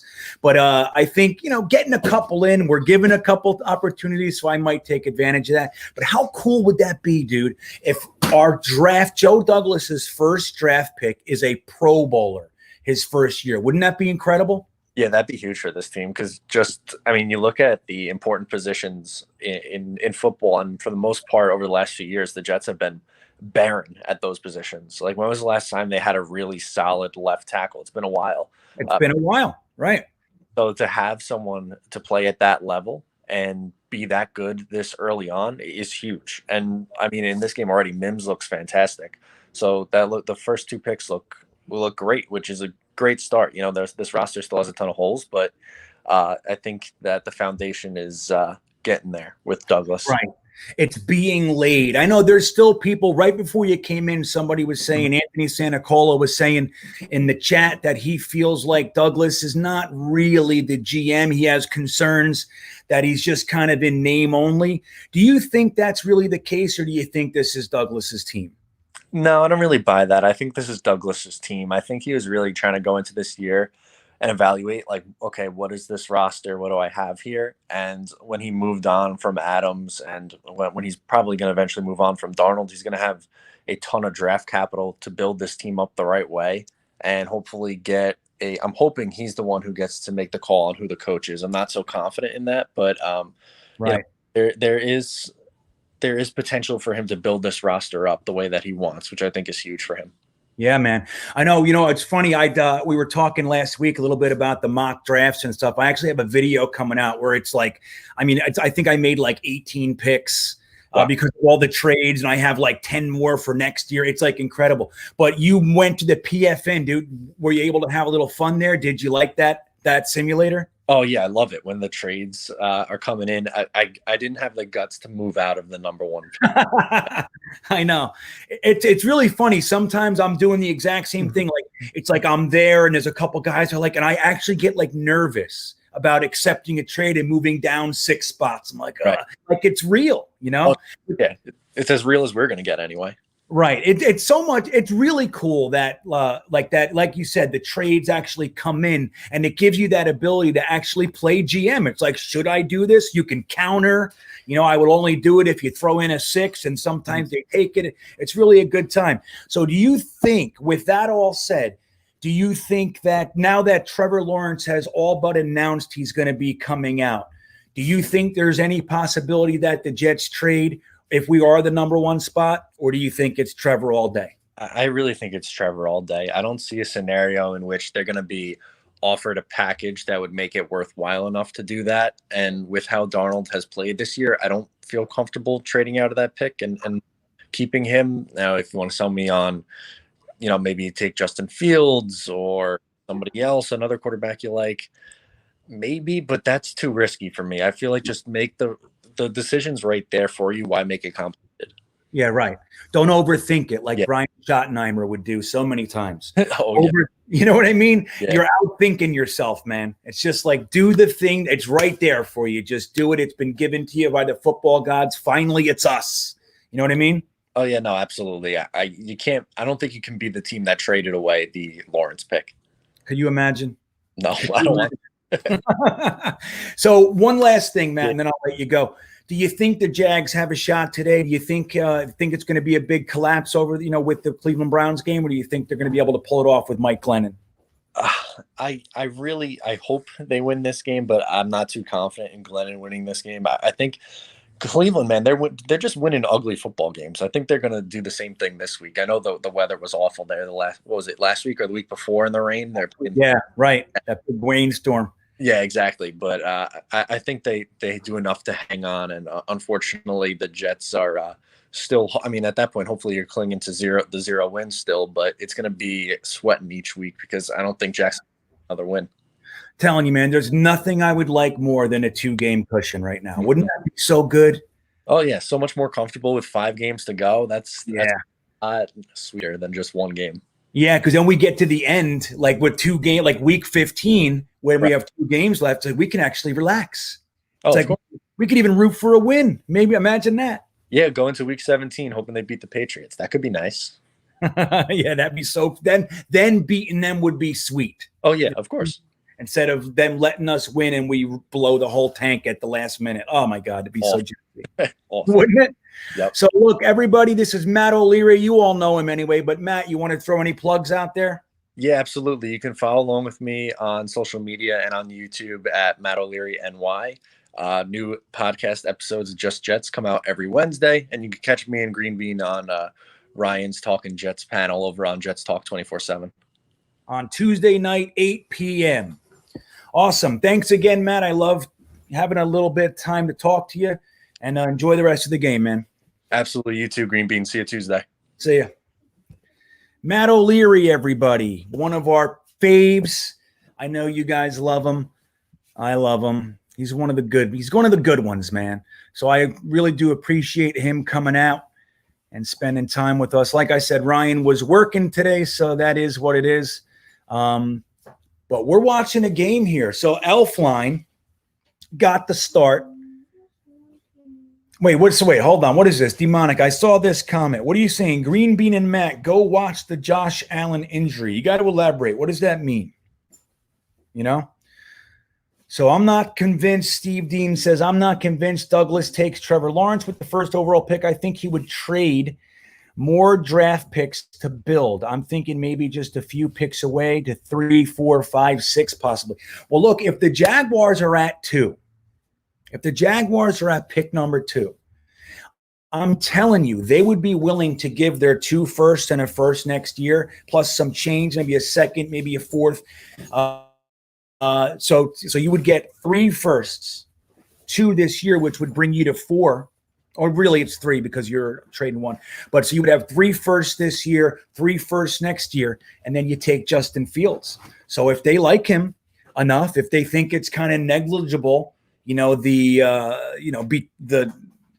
talent level between the 2, maybe you can just slide back a spot, grab Justin Fields, and build an offense around him. What if it's Greg Roman? Greg Roman's made a career out of that. Let's not forget when Jim Harbaugh had that successful run in San Francisco, Greg Roman was the coordinator, the offensive coordinator, and Jim Harbaugh wasn't one that was calling the plays. That's not who he was.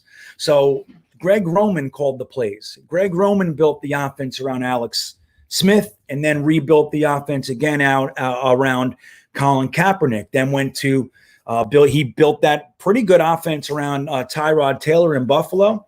Rex Ryan used him as a scapegoat, as he did with Brian Schottenheimer and the late, great Tony Sperano. That's Rex's calling card, man. When things are getting hot, he fires somebody. So that's what he does.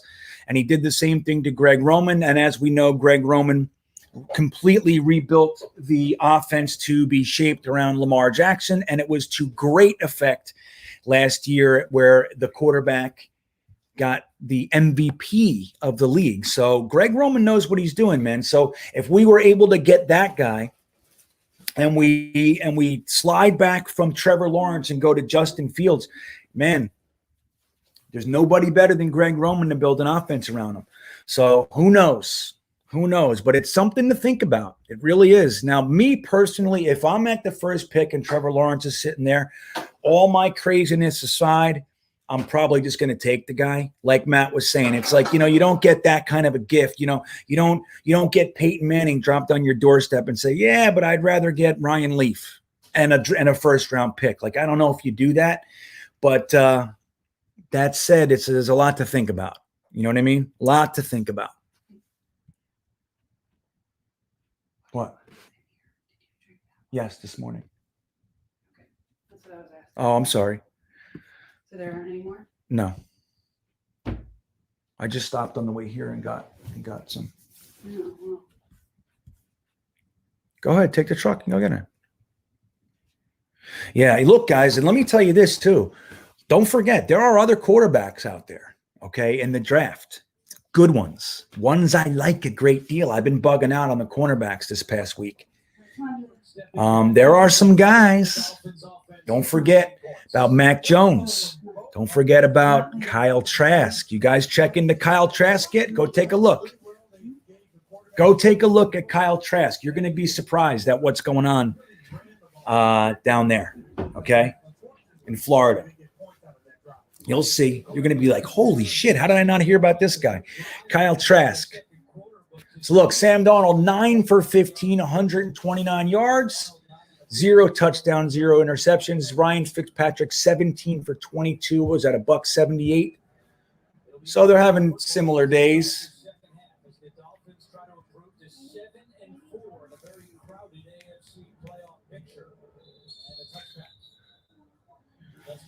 Right. And I actually agree with this. Like, I'm a big Joe Montana fan. And obviously Tom Brady is Tom Brady. I hate to say it, but it's true. But as far as tactician style quarterbacks, man, Peyton Manning was the goods. Remember that AFC Championship game when we played against the Colts? Look at Adam Gase sitting on the bench. He's such a loser. Isn't he? Look at him. What is he drawing on there? Like, what is that? Little notes on pictures. Like, what the fuck is he doing? But, remember when he played that game? Like, we were up at the half, and right before the half, he turned it on. Oh, man. And then he started to catch up, and that second half, we took away his first 2 receivers, and he was just slicing and dicing with the 3rd and 4th wide receiver. Pierre Garçon and the other guy. That was Pierre Garçon's career was made that day. And the Skins gave him a bunch of money not too long after that. But Peyton Manning, I mean, you look at the coverages. Our 3rd and 4th cornerbacks, they were playing well.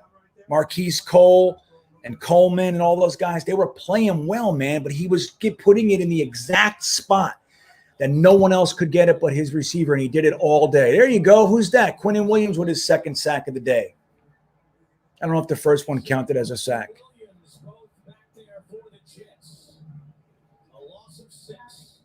Nice. Good for Q. But that's why you got to look at, Trevor Lawrence, and you think, man, he's one of those guys. He's not Tim Couch. He's not Baker Mayfield. You know what I mean? He's Elway. He's Peyton Manning. He's in that tier.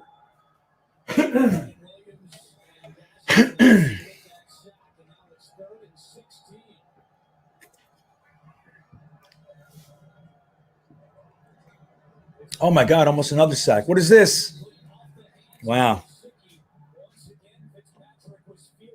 Huh. Well, this is interesting, but I do think if we're at pick number 2, we're going to trade back and play around with it. That's what I think. You got Zach Wilson at BYU. You have, which is who I think the Patriots are going to end up getting, and they're going to do good things with him because he's a good quarterback. But I think Joe Douglas would rather trade back, get some capital. If he's not at 1, I see a higher probability of a trade back. Another punt. Where's Henry Anderson?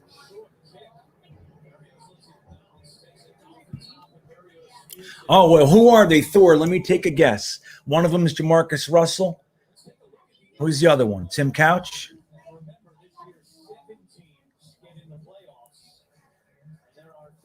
Who do you guys think? Who are you talking about? Can you give us the list of first round, not first round picks, number 1 pick, the first overall pick that was a bust? Anybody remember them? I got a few.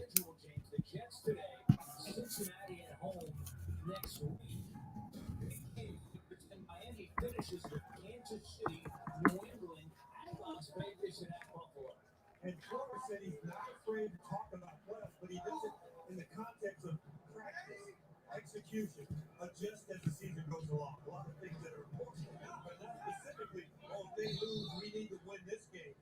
So, like I said, he's not afraid to talk about it, but it's about preparation. Oh, man. So I'm looking at a list. I'm going to cheat. Anybody got a list? I see a few, buddy. I see a few.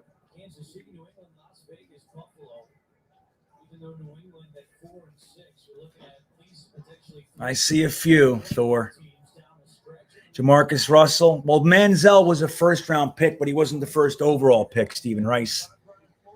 But you're right. He's just not that pick. That's right. David Carr's another one. Don't forget about Jameis Winston.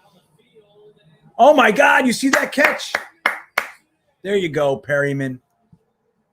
Rick Meyer. Don't forget about Jeff George. Rick Meyer was the second overall pick, though. Who was the first pick that year? Who was it? Rick Meyer was the second pick. What was that, Bledsoe? I think it might have been Bledsoe, right? Who was it?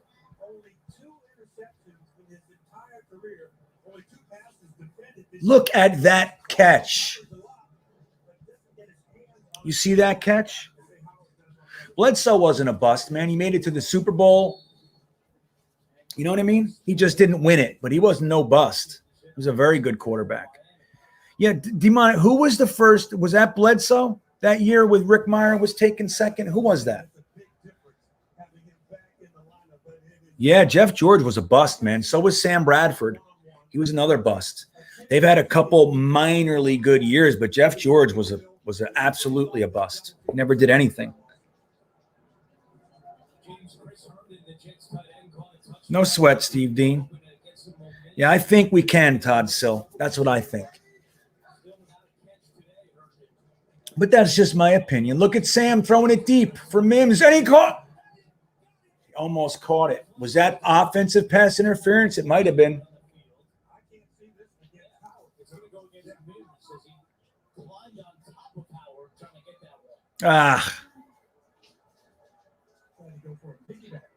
Yeah, Sam Bradford was trash, Corsello. I agree.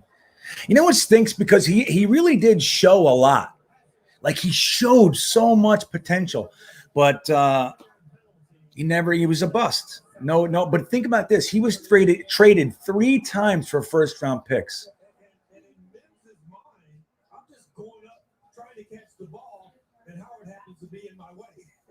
Yeah. Yeah, I mean, you got to take that. I think Mims was right to do it, but he should have just slowed down a minute and jumped up. But what are you going to do? I agree, Robert Keys. I was at that game. I remember that. Blaine Gabbert. Was he a number 1 overall pick, Thor? Yeah, I don't think he was number 1. Kai Janakal. Yeah, we're just talking about quarterbacks. John Post, you're right. Kai Janakar, was he the first overall pick, though? Let me see. Let's see here. Yes, he was. You're absolutely right. 1995. He was the first overall pick. I mean, there are lots of busts, the first overall pick. You know, like Dan Wilkinson. Remember him? Big Daddy? Russell Maryland he had a good career. He certainly wasn't what he was supposed to be, but he had a good career. Bo Jackson, wow. Irving Fryer, these guys were great. Kenneth Sims, we're getting early for me. Courtney Brown, he was a big bust. Oh, pick Sam Darnold. Sam Darnold with the pick. Terrible pass.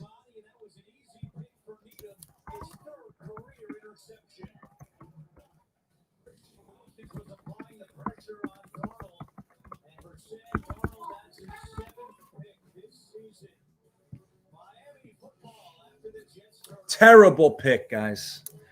And this is why it's important to continue to tank. Okay, so let me tell you something. Sam Darnold has been given time today. He has all 3 wide receivers. The passes that he's making, too, there's lots of really good catches going on. You know what I'm saying? Like, he's not hitting every time where he's supposed to be throwing it. He's off.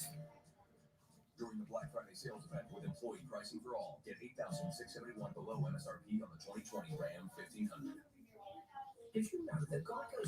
Well, I don't know if Matt Stafford is a bust. You know what I mean? I don't think he's, look, he's on his 12th year in the league as a starting quarterback. I mean, and he's had good teams.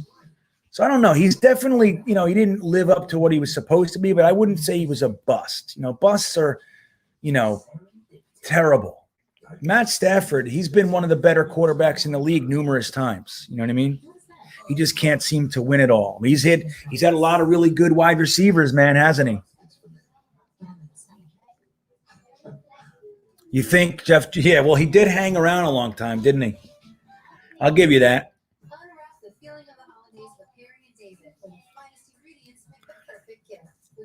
Cam wasn't a bust. You share memories, joy, and love. That's been our mission for over 80 years. Harry and David, life is a gift. Share more. 3, 2, 1. Yeah, I think this is a good point about Matt Stafford. I mean, dude, he's had changing. How many? You can probably look it up, but how many coaches and GMs has that guy had? And he has never cried, never complained. He's just the consummate Detroit quarterback. That's, you know what I mean? He's just there. They've done a good job getting him receivers and stuff over the years. Megatron, Galladay, Joey Galloway. He's always had good receivers, but, dude, they can't build a team around the poor guy.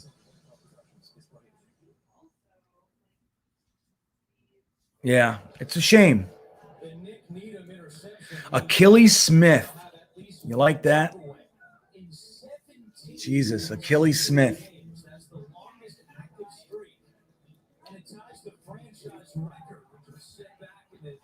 Didn't a few quarterbacks got taken before McNabb, right?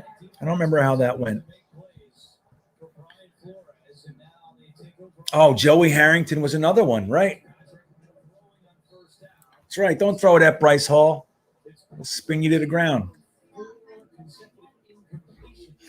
I got to tell you, man, I feel bad for Sam Darnold, don't you? Don't you feel bad for him, man? It's just like, I don't know, dude. I got back into the Jets for Sam Darnold. I told you guys, I took a 2-year hiatus when we lost to Buffalo, when we were 10-6 playing the Rex Ryan Buffalo Bills. When we lost that game to get into the playoffs, the Buffalo Bills had nothing to play for, and we were playing for the playoffs. Look at Bryce Huff. Did you see that? Pressure? Dude, that was quite the juke. Terrell Basham just ran into the cornerback and took him out of the play. Did you see that? But like when I knew the Jets were getting a quarterback that year, I knew the quarterback class coming out, and I stopped watching. When we lost that game, I shut the Jets off, and I didn't watch another game for 2 years. Okay, I was done. I fucking had it with the Jets. And Sam Darnold, I didn't know it was going to be Sam, but I knew we were getting a quarterback at the top of the draft. So I was excited, and I just got back into it. And so anyway, I attached so much faith to him. We got rid of Teddy Bridgewater for Sam Darnold, which I thought was the right move. I still think we should have let him sit for at least half of his first year. That was my opinion. But it is what it is. But I don't know, man. I mean, we clearly mismanaged this kid's career without question. Without question. But it's just you see him, and he's a shell of his former self. He's not the same. And I feel for him. I do. You did, Jake? You're not watching? Oh. Lamar Jackson with decent coverage. It still should have been a catch. Right. Jake, it's good. This is exactly what I think, too. I agree.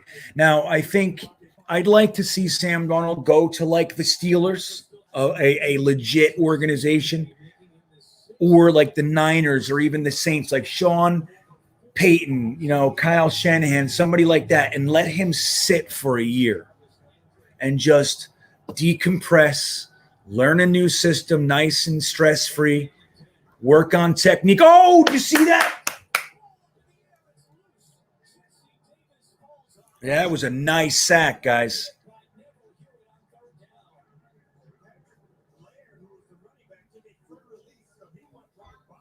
This is a good point. Look, let me tell you something. I don't think he's going to give him the backup quarterback job. I just don't, because I think he would rather get a second-round pick for him, honestly, if he's not going to play. But I will say this. I think he's going to give Sam the best opportunity to succeed. Like, if you look what Joe Douglas has done, when he cut Brian Winters, he knew there was a job for Brian Winters. He sent Steve McClendon to the Tampa Bay Buccaneers for nothing. Okay. It was chump change. Why? Why did he do that? There was no reason to do that. Why did he send Avery Williamson to the Steelers? Why would he do that? He's setting these guys up. He did the same thing. Who was the other guy I was thinking of? I fucking forget. But he's kind of taking care of these guys. He's doing solids, as we say, right? He's like showing the agents he's one of the good guys. He does care about players and all that kind of stuff. So he's doing the right thing by him. That's how I see it anyway. So I think Joe Douglas, when it comes to Sam Darnold and everything, I think he's going to try to get him into a good situation. And he might even give Sam, if all things are equal, let's say the Niners and the Steelers are offering the same thing, I think he might even give Sam the opportunity to pick where he wants to go. You show us who we are at our best and why we serve. This is a good question. It's a question that we've been getting a lot on the content side on my Instagram and shit. I get these kinds of questions all the time. Here's the thing. The guys that ruined Sam's career are not going to be here. Like, you know what I mean? Like Mike McCagnon had 2 drafts with Sam Darnold here. 2. Joe Douglas has had 1. Joe Douglas had 5 of his 9 picks on offense. Or might even been 6 on offense. Okay. Mike McCagnon took a defensive tackle, a small school defensive tackle, mind you, with his next pick after Sam Darnold. He only took in that draft, he took a tight end. That was the only other help he gave Sam Darnold. The following year, he took Quinnen Williams with the number 3 overall pick. Okay. He took Ja'Kai Polite with his first third. And then he finally took Chuma Edoga, who was a reach at that point anyway, with his 3rd overall pick. like that year. So Joe Douglas is not the one to ruin Sam Darnold. Joe Douglas brought in 7 offensive linemen. Joe Douglas brought in 5 wide receivers. Joe Douglas brought in, running backs. Joe Douglas brought in 2, re-signed the 1 tight end that Sam Darnold had some chemistry with. So I don't think the Jets aren't a team that ruins quarterbacks. That's really not, that's a false narrative. We did ruin Sam Darnold's career, in my opinion. We mismanaged him. But it wasn't Joe Douglas, and Adam Gase isn't going to be here. It was Mike McCagnon and Adam Gase. That's who ruined him. Joe Douglas gave him everything he could for 1 year. The only bad move there was the Robbie Anderson one. But it's a good question.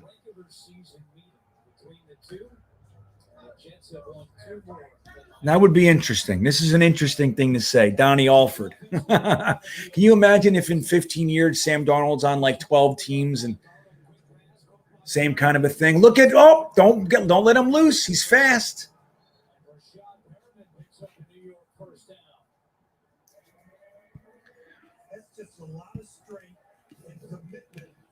Stephen Rice.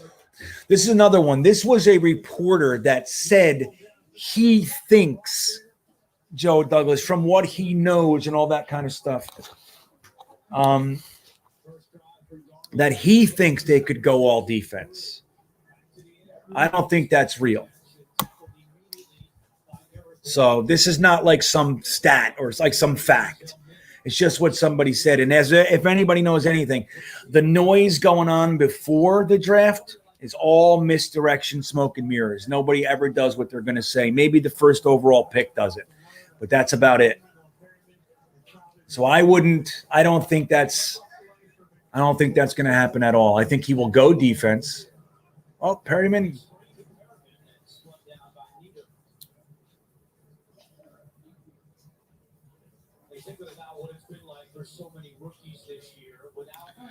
Well, I agree with you, Greg Tarr, but this is the thing. Sam Darnold has had great time today. More times than not, he's had a clean pocket. So there's a couple times he had to squirt out and all that kind of stuff. But, dude, he's had time. He's not sharp, That's the thing. I think the damage is done with this poor kid. That's what I think.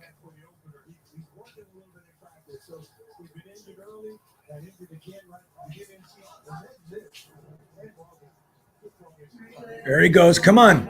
Ah. That was a good tackle, man.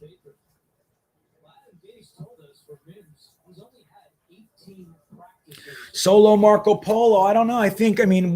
Here's the thing. Woody Johnson's position is up January 20th. It's over, right? But whether or not he's going to come back and assume CEO of the Jets, we don't know yet. I think he probably will. You know what I mean? So that was this. Jags at midfield. So what's the score of the Jags game right now? Let's take a look. So it's 20-19. Is that accurate? Demonic. Is it 20-19? Man, my ass hurts. Oh, no, it's fine. My ass is falling asleep. Looks so cute over there.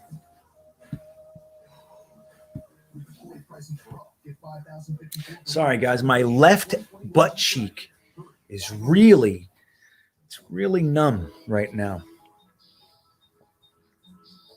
Sam will be Josh McCown. That's funny. He's got to get some real coaching first, though.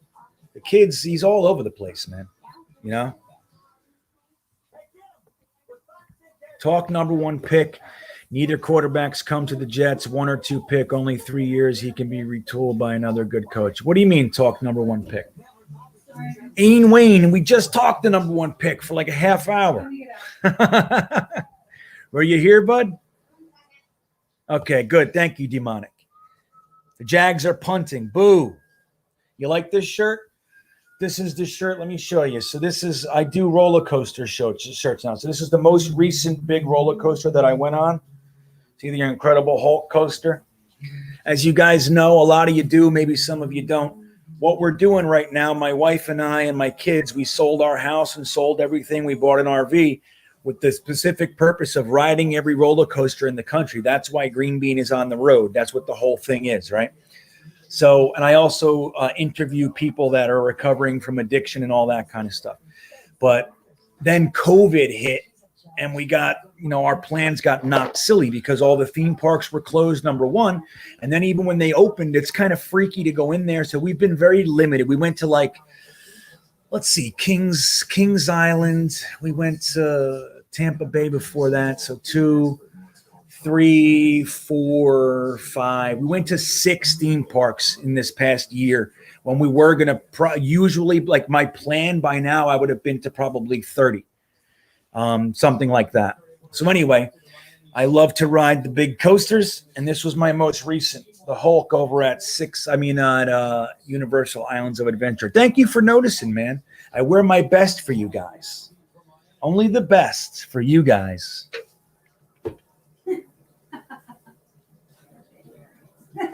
Yeah, my wife says, did you tell him that's your third day in a row wearing it? Like, no. I guess I did now. I'm the grossest. She's not. I put it on last night, so it's not really accurate. We're just playing.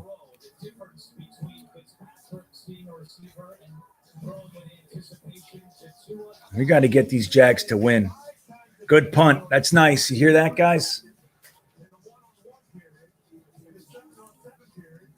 Lamar Jackson is having trouble, guys. He's having trouble, this kid. And this is what, if you guys saw my most recent video about whether or not to play James Morgan, we're watching with Lamar Jackson right now a young man that's not supposed to be out there.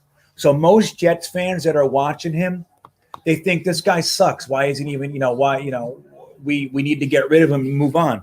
When he shouldn't even be out there right now. He's the kind of guy you want to see him on special teams.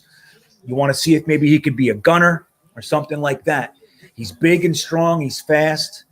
But right now he's starting, and he looks terrible. He's having a hard time. So more than likely what ends up happening is they don't get the opportunity to develop, and then he ends up getting pushed aside, and his career goes down the toilet because he didn't get that 2 years that he really needed to be on the practice squad, playing special teams, working on technique without the stress of starting. That can ruin guys. It's all, that's why the Steelers are such a great organization, because they have such a development program in place. They have such an established pipeline, especially with offensive linemen, wide receivers, cornerbacks, and rushers. That's what they have, man. And yes, they draft and all that, but their later rounds are packed full of those linebackers, all that. And they just, when their guy 3, 4, 5 years on the team and he goes to sign a big free agent deal, they let him go and next man up, and he's just as good. You ever see it? It happens all the time. All the way back from like when Greg Lloyd and everything, and he was replaced by Kevin Green. It just goes on and on and on with those guys. Us, when somebody leaves, there's a hole because we don't develop a pipeline. That's what Joe Douglas is doing with these guys. Everybody's freaking out. Oh, why isn't he playing? Cam Clark sucks. James Morgan. It's like, yeah, I mean, I'd like to see him too, but you got to give these guys their time. This is a pipeline. That's what we need to develop, and that also applies to quarterback. As you guys know, I hated that pick, but I get the thinking there. So Lamar Jackson's a really good example of someone that shouldn't be out there. There he is right there. Just caught a first down in his face. He's not supposed to be there yet. He's having a hard time, and it's a shame.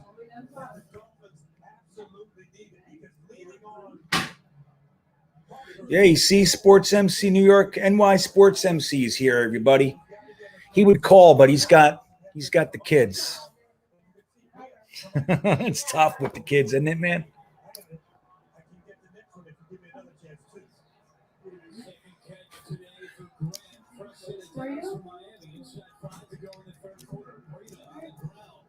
Look at this. They're running down our throat right now. Where's Quinnen Williams and Henry Anderson and Fadu Kasi with their number 1 rushing stops thing? Anybody see that stat? It's crazy. Blake Cashman got hurt on that punt. I'm shocked. He was out there? Blake Cashman's back? That guy's, dude, he's and that's why you don't draft guys like that. See, the thing is, like, granted, Blake Cashman was okay in the 5th round because we had Mosley and Williamson, and then we had Hewitt and those guys ahead of him. Oh, fumble. Look at the Jets.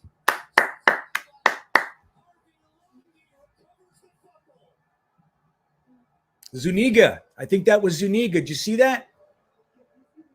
Was that Zuniga, dude? Number 92.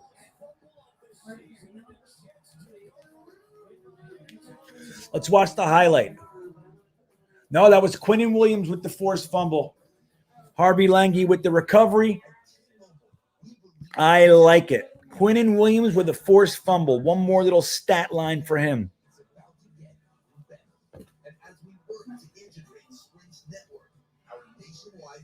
Yeah, Chad Brown, right, Thor? I'm with you. And that's why the Steelers have had 4 coaches since like 1960 or something like that. 4. It's crazy when you think about it. We had 4 coaches this decade, right? Didn't we? We had, well, let's see. Rex came in 2009. He was here till 2013. Then we got Todd Bowles. Now so 3 in a little over 10 years. It's crazy, man. Dude, you got to love Hall. Anybody who's been following me for a little while knows how much I like Bryce Hall. I was living in Charlottesville for the last 3 years before we left. That's where we departed from, Charlottesville, Virginia. UVA is Charlottesville, Virginia. UVA is at the center of everything. I used to do work with the hospital there, UVA Medical Center and all that. But UVA is the center of it all in Charlottesville. UVA and Thomas Jefferson. That's it. That's what Charlottesville is. And Bryce Hall was the king of the castle, man. When he got hurt, it was a big deal. He was going to be a first overall pick. Not overall, first rounder probably. Hold on. Come in. You come in.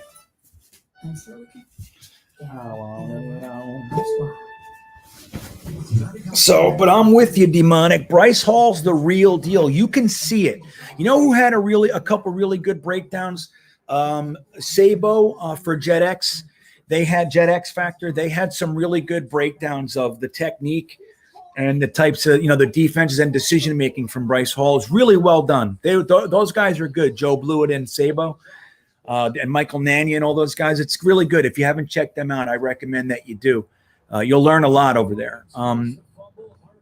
But Bryce Hall, if you watch how he's playing, like in his first start ever as a rookie, he was making veteran decisions. Like he knows how to play. He's not an idiot. Now, he'll make his mistakes, but he knows how to play the position. He's football smart. He's very intelligent out there. He knows what to do and when to take the block. A lot of guys like a Jamal Adams and everything, they're always going for the ball. They're always going, they're trying to get their stat and everything, Bryce Hall's not. He knows how it's a defense. He knows what his role is on the defense, and he plays it very, very well. And when it's his turn to tackle, he does it. He's a very sure tackler in the open field. He's got an amazing close rate, closing speed. Recovery speed is very good. Look at Sam. Oh, he should have fucking caught that. Dude, that was Mims. Mims let it come to his body, and that's why he dropped it. That's my opinion. Let me see the replay. That was terrible.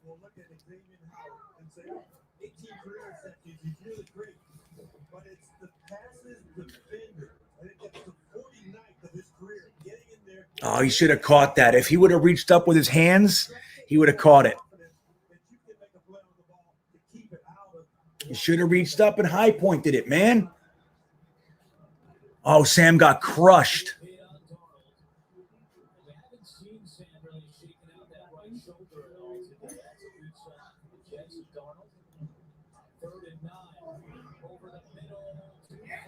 God damn it.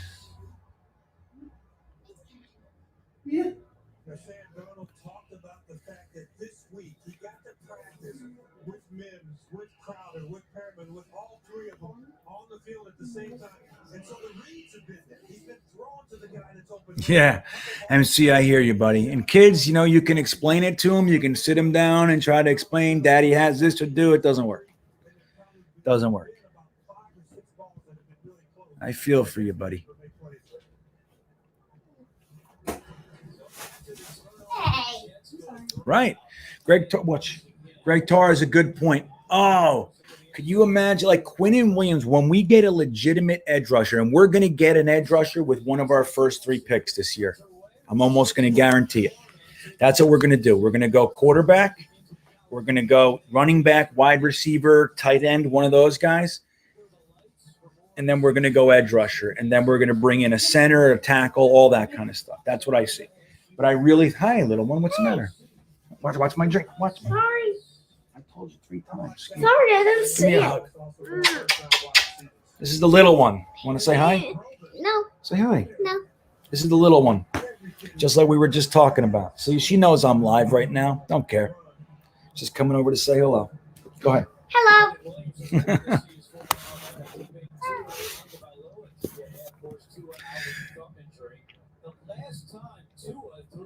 Yeah. Was last year against LSU. Ain Wayne, I know, man. They give us all high blood pressure. They call you Smart Bean. She likes that. Hello to you, Jets Mess. Teeny Beanie. There you go. There's another one. No. No, that's the other. That's the son, Teen Bean. You mean like teeny tiny, right? I get you. Good stuff, Holton. So Sam Darnold threw a bomb to Denzel Mims in the end zone, and Denzel Mims pretty much dropped it. It was good coverage, double coverage.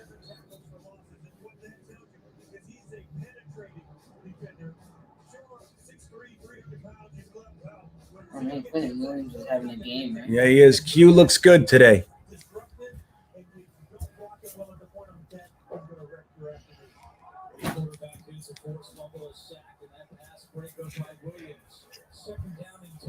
Yeah, Demonic. I saw all about Manish Mehta. What do you think of that crazy stuff? So we know why he got his credentials revoked now. He actually texted Joe Douglas what flavor ice cream his kid was eating at a game where Joe Douglas wasn't there. He said, hey, your kid's whatever.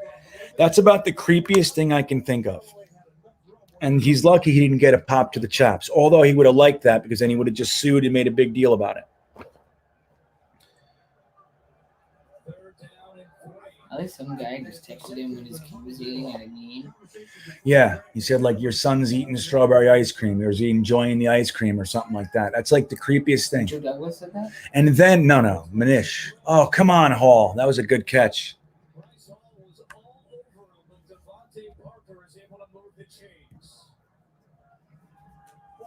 Right, I get right. Exactly, Demonic. It's like, dude, you're going to talk like that? Oh, that was it's a good play. That's creepy. It's very creepy. Watch this, okay? Just know it's there. Yeah. There was a time where you thought Devontae Parker may have been a first-round bust, but he is certainly. Yeah, see what they're saying? There was a time when you would have thought Devontae Parker was a first-round bust, but he's since come around. You know when they thought that? When when Adam Gase was his coach. That's when. Who's 94? Fatukasi. Fatukasi with the sack. I would have liked to see Zuniga get it. I think he was in the neighborhood.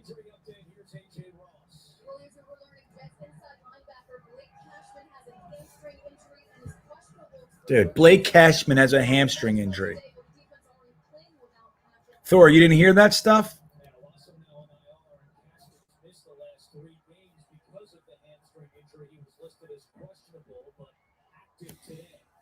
Fitzpatrick has been hit 10 times today by this Jets defense. Give them credit. They have played well in this game. 2nd and 14. And Fitzpatrick's pass is incomplete. Good break on the ball by Ashton Davis. He continues to turn some heads. 3rd round pick out of Cal, now starting at safety. And of course, the story about Davis that everyone's been getting a chuckle out of is that he doesn't have a car in New Jersey. He lives about 10 minutes away.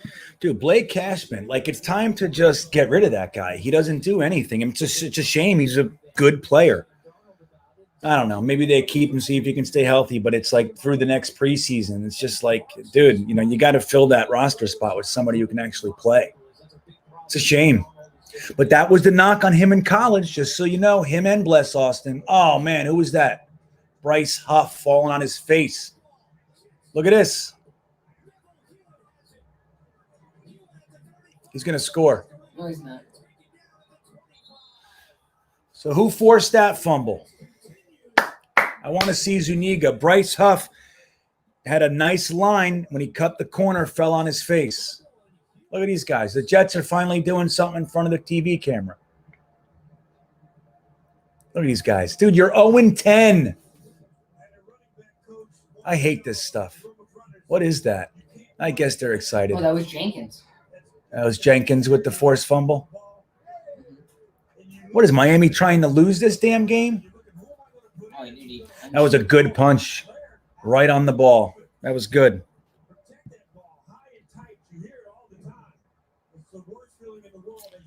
Yeah, I watched that Tyson fight. What do you think of the draw? You see all the people that bet on it, and the draw, everybody lost? See that? But you still got to pay the vig on that stuff, You still pay the price to bet. Everybody was pissed, I bet, man. That's why I don't bet. I don't gamble anymore. There you go, Gase. Take the momentum and just crush it.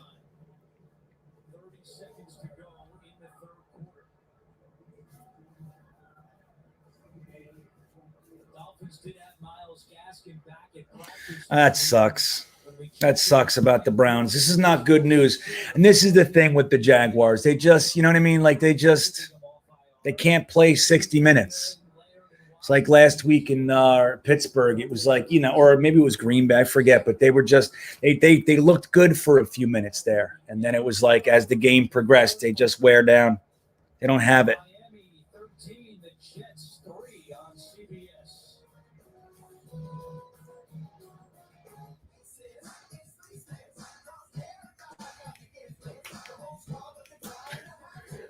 Look at Thor. Dude, Thor, I mean, you've been around a long time, buddy. You better know not to talk like this. You got to know it. Let me tell you guys a story. So when the 1998 Jets were going into the AFC Championship game, it was announced we were going to Denver, and we were going to play the Denver Broncos. We just shellacked the Jaguars, which our home playoff game, I was at that game. It was great time. We waited online for tickets, the whole thing back, the old system when you had to go and stand in line and get a wristband. We did that whole thing. And let me tell you something. It was announced that week that Kiss was going to play the Super Bowl. Kiss, that's my favorite band since I'm 4 years old, okay? Kiss was going to play the Super Bowl. The Jets were one of the best teams, if not the best team in the league that year. I thought it was meant to be. This was finally God giving me one, throwing me, it's my time. And we all know what happened. It's funny because I had it scheduled to go to Canton the next year, and I did. When I went to the Hall of Fame, and guess what they had? They had a big Kiss guitar on display, a Paul Stanley model guitar signed by the Atlanta Falcons and the Denver Broncos instead of me.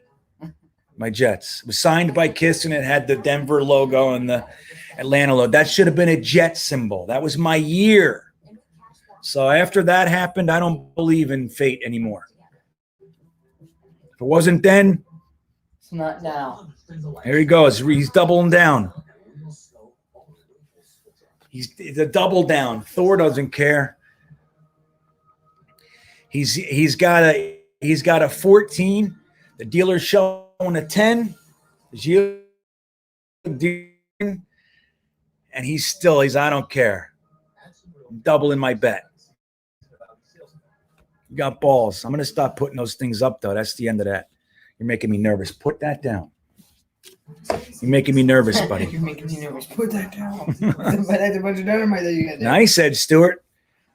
That's good stuff. I saw Kiss. I just took my son to the last tour. I've seen them 25 times over the years. Good tickets, bad tickets, arenas, clubs. I've seen Kiss all over the place. Saw Paul Stanley. Man, dude, we could have went to another show. Yeah, we could have. They played Charlottesville, and we didn't go like two idiots. It's not his fault. It was my fault. Yeah, plus I didn't realize my COVID friend's was dad going to hit. playing there. Oh, Sam with the sack. Kyle Van Noy. Nice. Kiss is the best.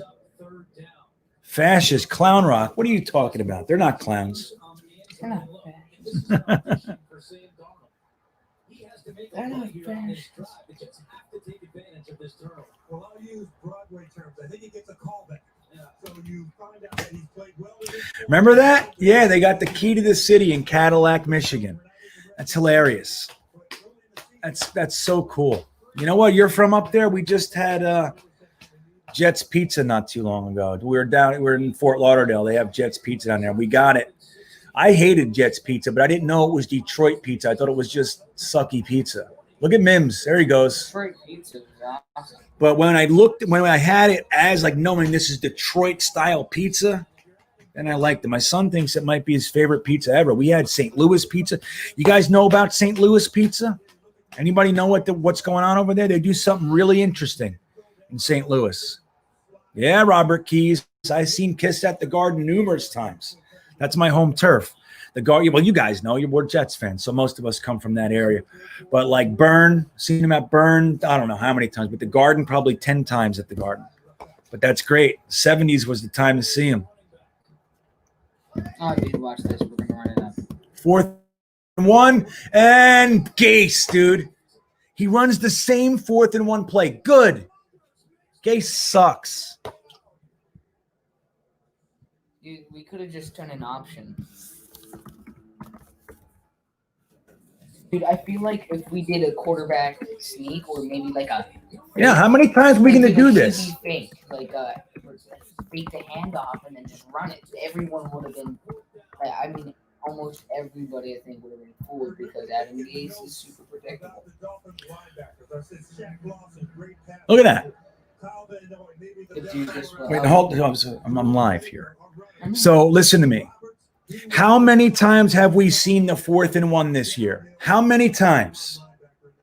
How many times has Gase done the exact same play? One time he chose to do a quarterback sneak and it worked. Every other time he does a handoff through the A gap and every time it gets stuffed. It's the same thing. He's that stubborn. That's what we're watching. He's going to make that play work. That's how he thinks. If my damn lineman would block, it would work. No, dude. That's not the way it goes. They're stacking the box. There's more defenders than there are linemen. What the fuck is wrong with this guy? It's the stupidest thing in the world. He does the same things over because he's stubborn. He refuses to change. The defense has given this offense more chances today. There it is. He is the worst coach ever. Worst coach ever. Oh, yeah. Cream reunion, I bet. Look at Quinnen Williams with another pass deflection, dude. That's 2 today. Quinnen Williams might be going to the Pro Bowl, too. You imagine? Becton, man. I did not want that kid with that pick. I'll tell you that. But since we took him, it might as well be good. Might as well be good at it. Good. It might as well be a good player. I really hope that he's not going to be another Leo Williams. It was great this year, but that's pretty much nothing. And that's going to be 4th and 1 for Miami. Got 12 minutes left in this shitty game. Yeah, he's worse than Rich Kotite, dude. There's no question in my mind. There's no question in my mind Adam Gase is worse than Rich Kotite. Remember, the Jets have never been 0-10 before. Never. More than likely, we're going to be 0-11.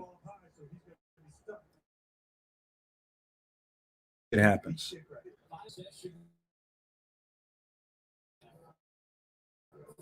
Be in one.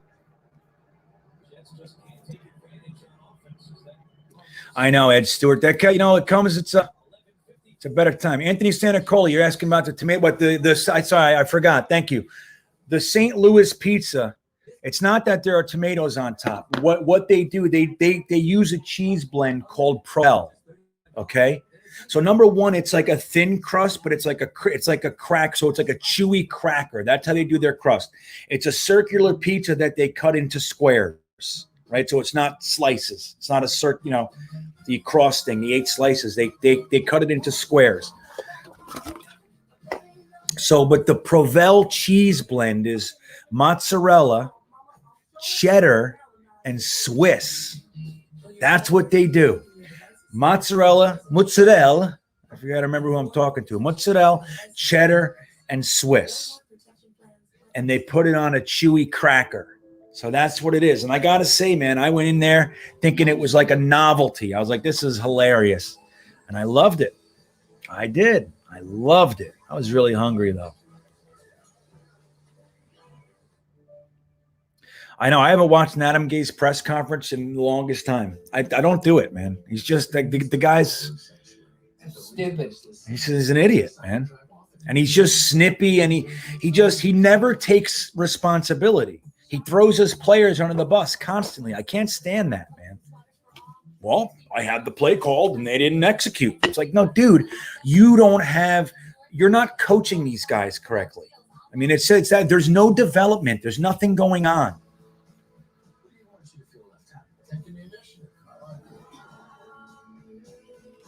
Absolutely, Kevin Randall.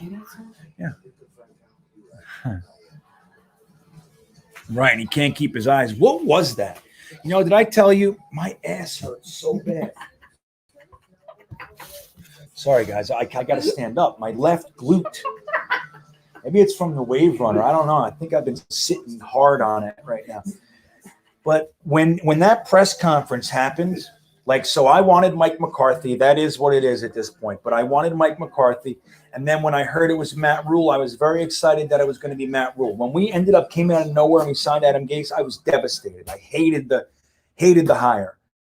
But then that press conference, I showed my wife. I said, "Hey, Meryl, look at our new coach."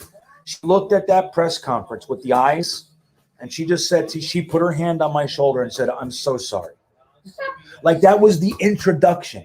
My wife is telling me how sorry she is for me because she knows what this is like being a damn Jets fan. And that's what we get.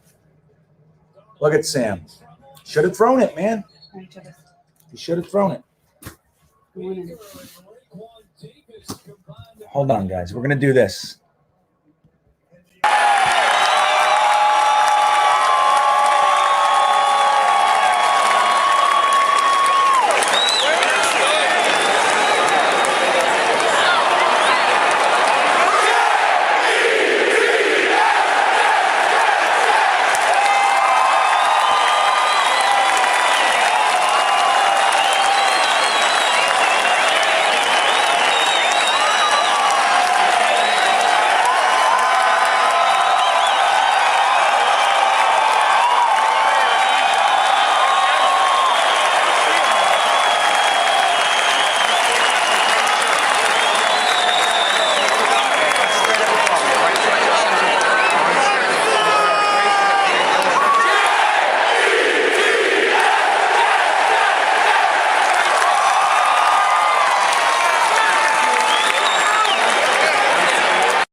Whoops, sorry. There we go. Little Jets chant.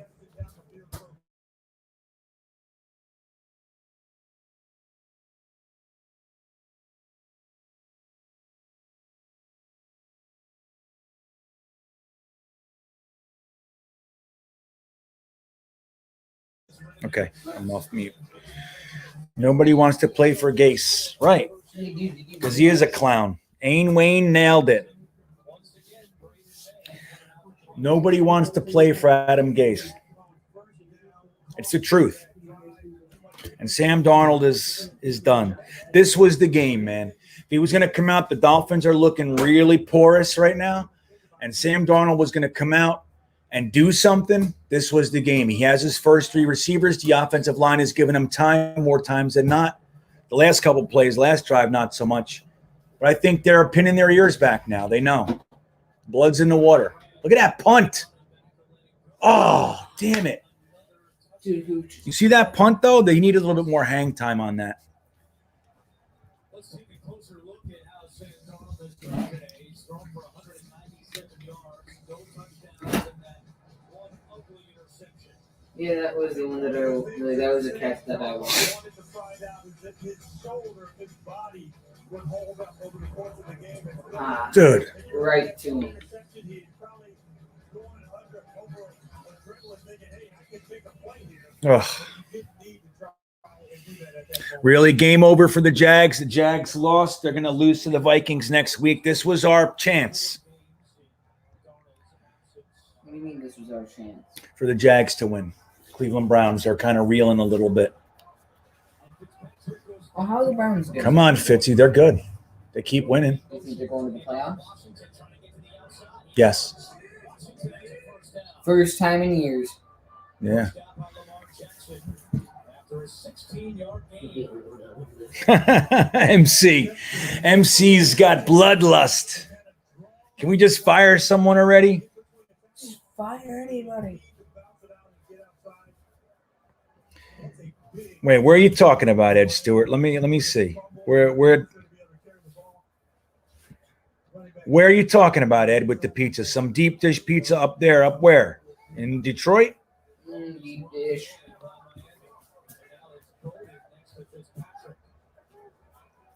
Wow. Thor, that's too long. Thor, you know, correct me if I'm wrong. You live in Florida, right? Don't you have a boat and stuff? I think you invited me on a boat years ago on Matt's greenhouse, right? Wasn't that you? Thor? Thor, were you on Matt's greenhouse years and years ago? Remember? Dude.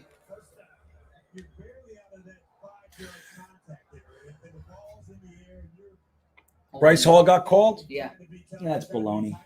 Nah, dude, he was all over. He's got 2 penalties on him this game, Bryce Hall. I mean, what's happening? No, he's playing well. Right.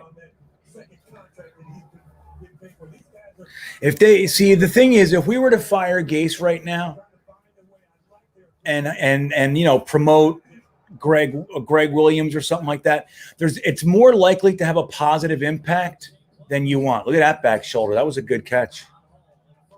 Yeah, now they're going to start picking on Hall. Last game. We should do the last game. I really want the fucking Jags to win. Dude, what? Isn't that Oh, okay, then I got a different Thor. Yeah, different guy. You're in Maryland. That's where I think I told you already, though. That's where I got married. I got married up in Reisterstown. Gotcha, Ed. So there's some deep dish and stuff, but you know Jets pizza, right? Like that's whenever I go to Jets, I just order the Detroit pizza. I've eaten there before. I didn't know it was Detroit pizza. I thought it was just bad. And then once I looked at it through the right lens, that it's a different style of pizza, then I was able to enjoy it. Little holding. I got to lean on my right glute, dude. My ass is killing me, guys. I don't know what happened. Dude, you know what's funny about that? The What? first time you said it, it's like, have I told you? Have I told you how much my butt hurts? Yeah, that was. The tank is not over. Goes against a man who is no stranger to this stadium, Eric Flowers, the first-round pick by the Giants in 2015. He's actually playing well this year, Eric Flowers. Washington, he switched from tackle to guard, and that's where he is here with Miami. That's right. Since 2017. Right. We're like a virus. We spread around the country. Think about it. The Jets have one of the most loyal fan bases, and we suck. Okay? Like when you see these fan bases like Dallas, Pittsburgh, the Patriots, like all these guys, like they're everywhere, right? The Raiders, they have they have a long reach. But the Jets fans are everywhere, and we suck. You don't see that for the Cardinals, for the Browns. It's like only in their area. Once we're like good, you're going to see it, man. Everybody wants the Jets to win. Like they love laughing at us, but when the Jets are good, everybody loves it, especially New York. New York wants the Jets to be the big boys, but we just never can do it. That's why they always like the Empire State Building green before we get in the Super Bowl. They get excited. Like the Jets are actually good. Holy shit. Oh, wait, did I? Solo Marco Polo, I don't think you're right. I think it's just going to be Gase to the end. We're here. We're only down by 10, man. It's scary. What? Goodbye. Goodbye. Go in the shower, kiddo. Version, man. Go in the shower. Hey, buddy, what are you doing? What are you doing? Look at this blitz. And they picked it up. And he drops it. Who was that? Ah! Mollett with the pass interference. That really wasn't pass interference. You just got to turn your head. What's wrong with these guys?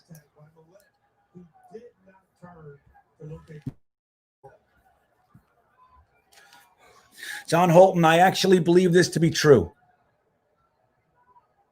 I believe this to be true because I'll tell you why. We are the laughing stock of the NFL. Pretty much every year there's some crazy stuff, whether it's somebody knocking our quarterback out and breaking his jaw, a butt fumble, around the back fumbles in the end zone, like whatever it is.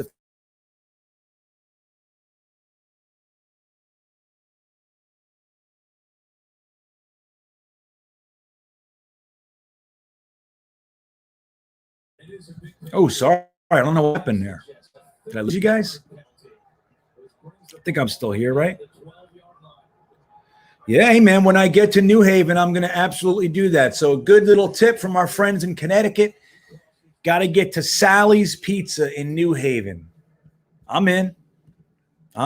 If you're in Miami, the only legitimate New York pizza is a place called Steve's. Steve's Pizza. If you're ever down in Miami, that's the place. I'll tell you that right now. Steve's Pizza is legit because there's some badass pizza down here. It's crazy.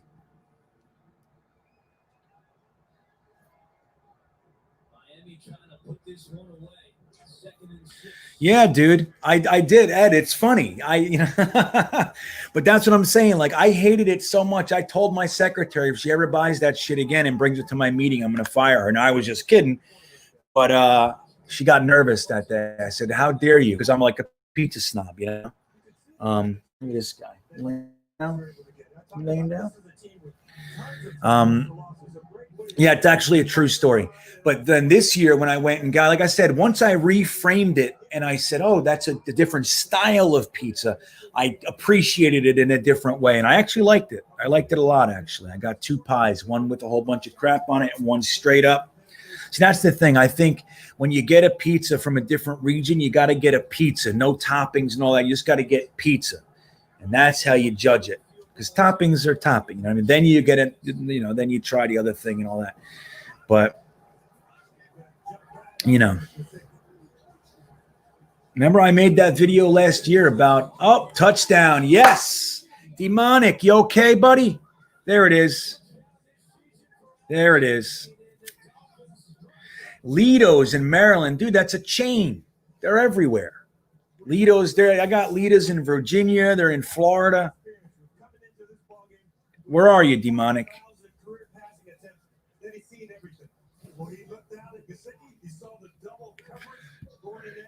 No, this is the truth. But you got to know, you got to go to the region and you got to know what you're doing there. You know what I mean? Like you don't go to Florida and order Chinese food. It's just not what you do. You do that in California and New York. That's where you get good Chinese food, right?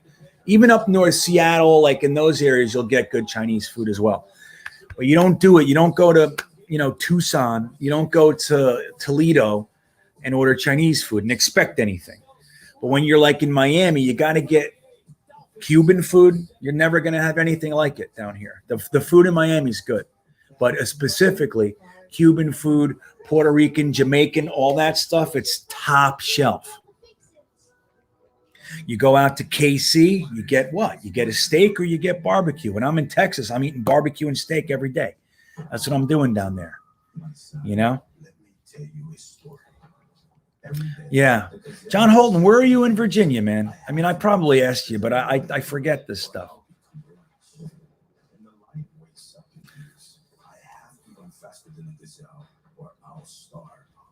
Stephen Rice, what cornerback you want? You want Horn? Is that what you want? I hope we don't. I hope we don't go defense unless it's an edge rusher till the 3rd round. That's what I want. Edge rusher, I think, is going to be within the first 3 picks. That's what I think.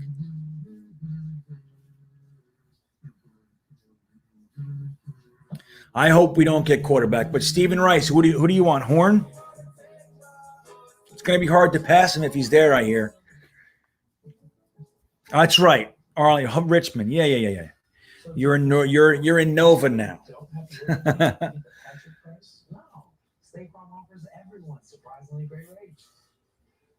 Yeah, Lido's is just one of those. I mean, that's fine. It's not terrible, but it's just like it's chain pizza. Then you got Lilo's, right? You got Lido's and Lilo's. They're all over Virginia. I don't know which one I like better. It's all the same. What'd I say, Greg? What'd I say? I talk so much. I don't know what I say anymore.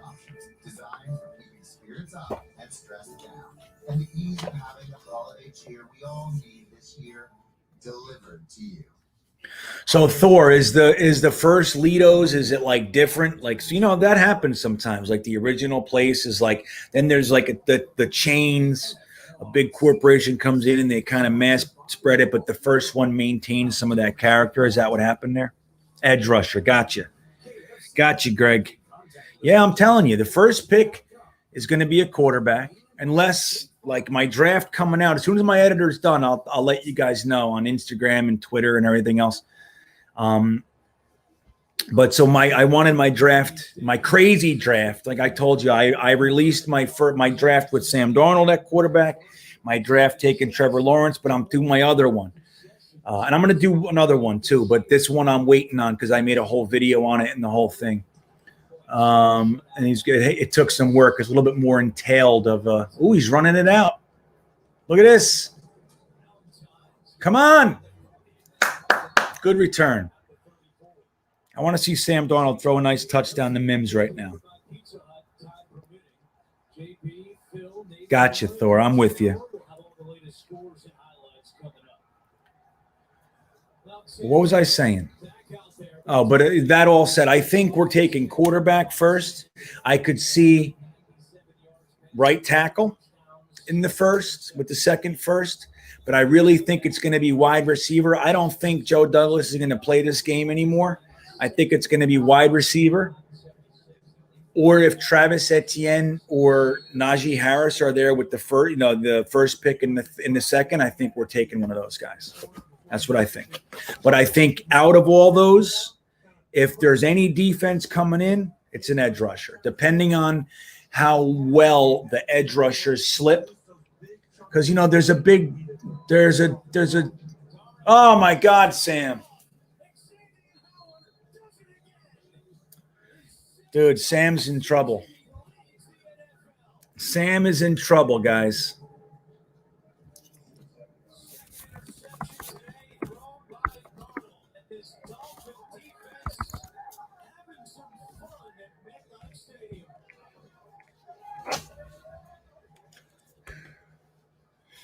Guys, Sam Darnold threw his second interception today, and that was a bad look at him. He's hesitant.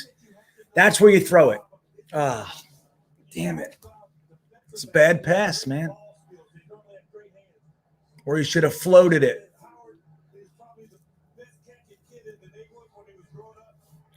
I feel for him, guys. I do. The thing is, though, Bateman's not going to make it there, John Holton. He's not. I don't think Bateman's making it that far. I think he's the first wide receiver, Jamar Chase is probably going to go first, but Bateman might actually go first. He's first or second off the board. Now, if he's there at pick, let's say 26 or whatever it is, where we pick, you take him. I would take Devontae Freeman too, Devontae Smith too. There, I would.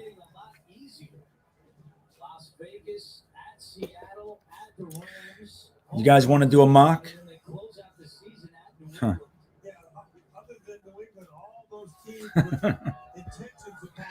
We could do a mock right now.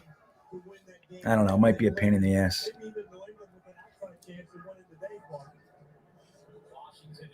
What do you mean start, Thor? What is that shit? Look at Thor. You're late to the dance, buddy. I've been rooting for them to lose every damn game. I don't want it helps our pick. And it's good. I want Jamal Adams to be as unhappy as possible. Did you see his tweet last week? Did you see his tweet about, oh, I make one bad play and now everybody says I'm bad in coverage? Like, dude, the guy's completely delusional. One bad play, he's had like 200 yards on him and 5 touchdowns or something like that. It's crazy.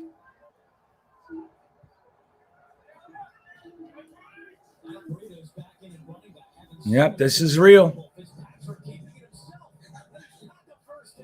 This is real, guys. Sam Darnold, biggest draft bust in Jets history, not even close. The expectations were massive, high on him, and he had all the talent in the world. So sad. It really is. And I blame the fucking Jets. Pardon my French. I really do. I blame Adam Gase. That's who I blame. He didn't even hire a quarterback coach, guys. How are you supposed to build the team, run the team, and coach the quarterback about details? How? I blame the Jets.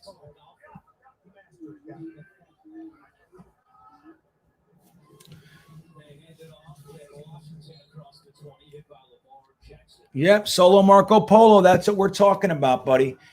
Ideal scenario would be the lose out and the Jags win another game, and we have a miracle win in Seattle. That'd be great. If the Jags win one more game, I'll root for that. If not, I can't.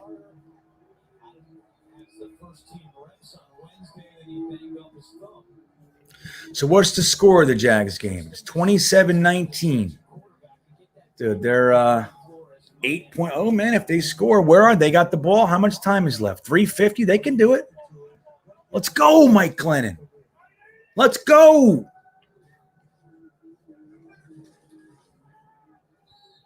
Dude, here we go. This is big. John Holton, he's right. The Jags are in the red zone. The Jags are in the red zone. They're down 8 points. Send your mojo out to the universe now. Let's go, Jags. Let's go, Jags.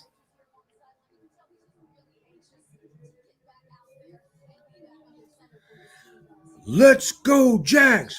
Let's go, Jags.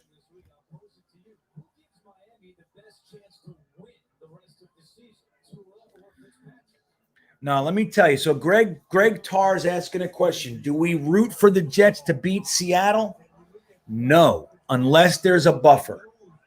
If the Jags win another game, that's fine. You don't. If you're rooting for the tank, you don't root for the Jets to beat Seattle just to stick it to Jamal. No way. We have bigger fish to fry. Let Jamal do what Jamal does. Now, if we got a buffer game, absolutely. There would be nothing would make me happier. But there's a more important goal at hand.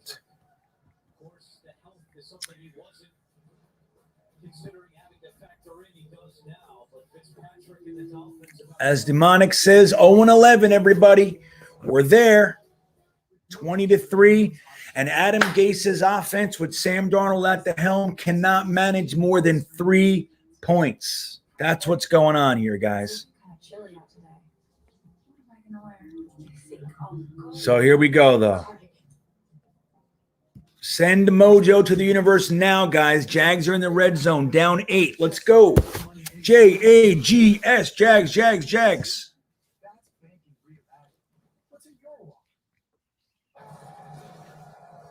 Go for the field goal. They're going for the field goal. Well, maybe that's you got 3.5 minutes left. You take the field goal. If you can't get the touchdown, you take the field goal and make it right. Exactly. You make it a 6-point game.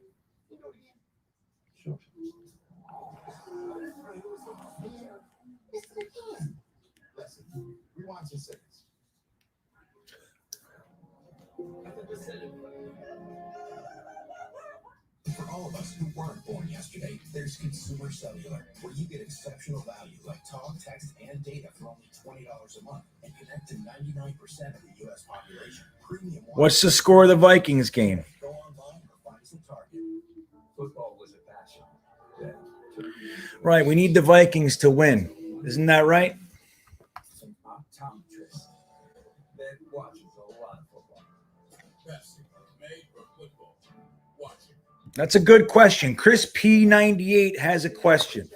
So are we benching Darnold from here on out? Just start Flacco the rest of the way? This game has ruined Darnold's value even more. You know what? I don't know. It's definitely a thought. I mean, at this point, I really think that Gase is not in on the tank. This is what I think. I think this is actually him coaching. That's what I think. Okay.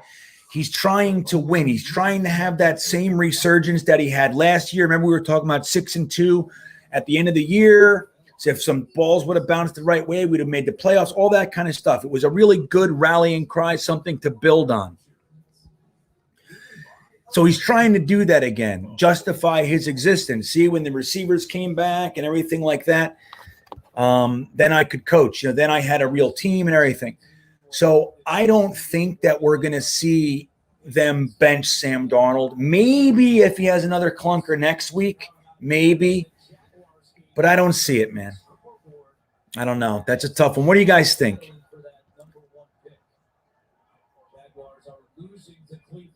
Second and third from the Cleveland 5. So that's my thoughts, Chris.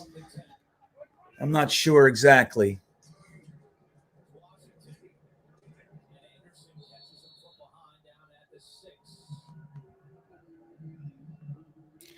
Yeah, Dean Atkinson. This is the thought, but like Chris just said, this game probably hurt his value. But I don't think anything that happens right now is going to ruin his value. Everybody knows in the league that the Jets kind of ruined this guy. Everybody also knows that Adam Gase is a fraud coach. He sucks. Again, we don't even have a quarterback coach. And Dowell Loggins, the only reason he's an offensive coordinator in the NFL is because of Adam Gase. He's not getting hired as an offensive coordinator. He's like a quality coach. That's who fucking Dowell Loggins really is. Okay? Let me know when they score, guys.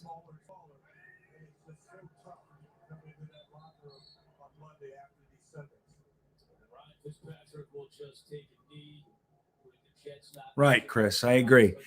They're not in on the tank.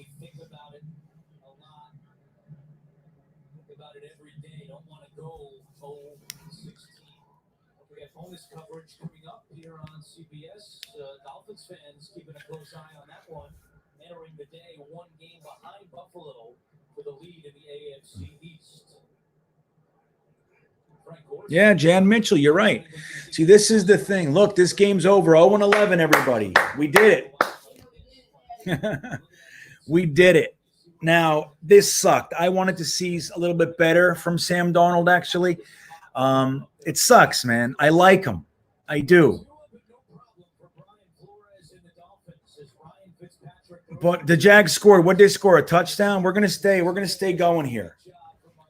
We're gonna stay going. I wanna see what's going on here. So the Jets are 0-11. Adam Gase's offense was worse today than it ever has been. This was the worst game yet, and it sucks coming off with Joe Flacco.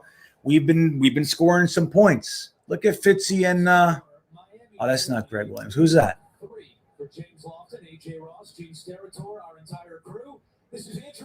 Look at Adam Gase. Nobody likes you, dude. Look at Fitz saying, "Don't worry about it, Sam. You're gonna get out of here soon." I'll tell you, man, it's incredible. Right. They're 0-11 and they're trying. Well, this is the thing. Just like the epitome of this game, it's like it just says everything about how bad Adam Coach is as a coach, or Adam Gase is as a coach. It's on the 4th and 1. This is like the 10th time that has come up. 9 of them, he did the exact same play. What does that tell you? He's trying to tell you this play will work. It doesn't work. We have to be dominant up there for it. That's not who we are. We have a middle of the pack offensive line, dude. And they know the play. When they know the play, they're just keying on Frank Gore and they're just going to crush him. And that's what they do every single time. Right? So one time he did a quarterback sneak and it worked. Once. Every other time it's been Frank Gore or Josh Adams up the A-gap. That's it. And it's failed. That shows you what we're really up against. The players trying, dude, they're trying. But they can only do what the coach calls, right? Remember we tried to get Le'Veon Bell up the A-gap? Jags they missed what? They missed what? What'd they miss? Let me see. Oh, they missed the 2-point conversion? Shit. That's okay. At least they got all the way there. It's better to score the touchdown, obviously, if you can. Now we just got to stop them. I don't know if they're going to be able to stop them, guys. Jaguars are pumped or what? They couldn't convert. Damn it. Damn it. Jets Mess says hello. Hello, Jets Mess. Excuse me, I don't want to watch football anymore. The Buffalo Bills just beat the Los Angeles Chargers 27-17. They didn't just beat them. There's still time left.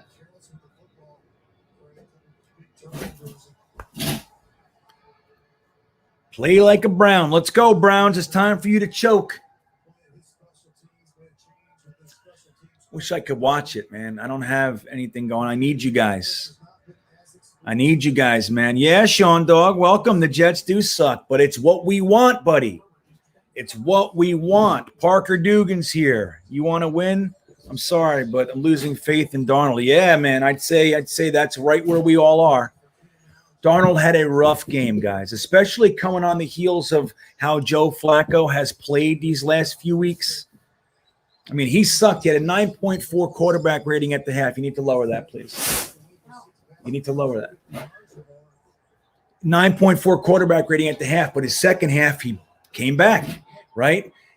Joe Flacco showing you what can be done with this offense, and he's not playing well. For Sam to come out and play this bad is really ugly. But like I said before, I don't think that the league thinks that this is really indicative of who Sam Darnold is. They know the situation here.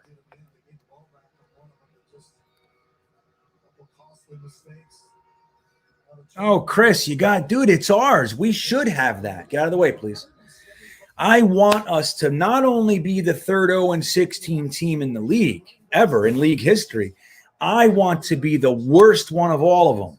That's our right as Jets fans. All the shit I've endured throughout my life, it's only right. It's appropriate that we have the worst record ever, the worst pass point differential, the worst running yards, the worst passing offense, the worst scoring. I want all of it. I want to start from the bottom. That's what I want. I want Joe Douglas to rebuild this the right way from the bottom. That's what I want. I have faith in Joe Douglas. I love what Joe Douglas has done so far. He hasn't hit on everything, and I don't expect that. Robbie Anderson was a mistake. I wanted him re-signed. A couple other whiffs. Like, I didn't like the James Morgan pick. I didn't like the trading of the 6th-round pick to the Colts. I understand why. I get it. I would have done something different. I'm still Jets till I die too, Chris. I really am, but I know what's best for the long haul. I'm not some doom and gloomer. I'm actually quite the homer. I'm not a doom and gloom, I assure you. I'm always looking at the best, but the best thing for the Jets right now is to lose, and to lose in such a way that we cannot justify bringing Adam Gase back, that we cannot justify keeping Sam Darnold. I wish him well. I really do. But this experiment did not work. Yeah, man, good for you. You should.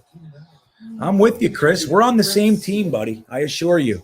We want what's best for this team, but I want something legit. I don't want a middle of the road. I don't want 3-13. I don't want 4-12 and get pick number 8. I don't want it.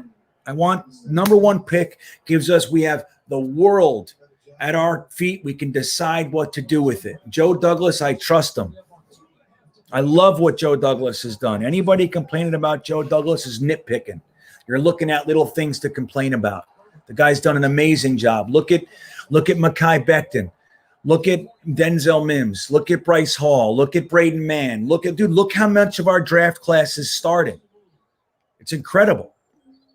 And you don't expect rookies to come out and be lights out. I love his trades. I love everything he's doing, most of what he's doing. I love it. If he fires Adam Gase and we get the right coach, we get his coach, I trust that coach to be the best possible coach for us.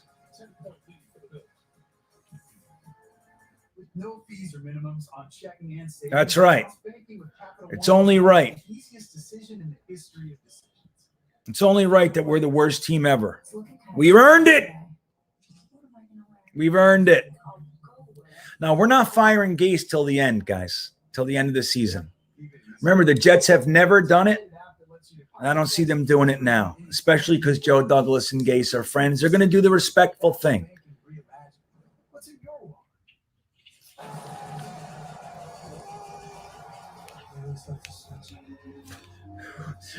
Chris P., let me just say this. My draft is going to come out this week, and my editor has it.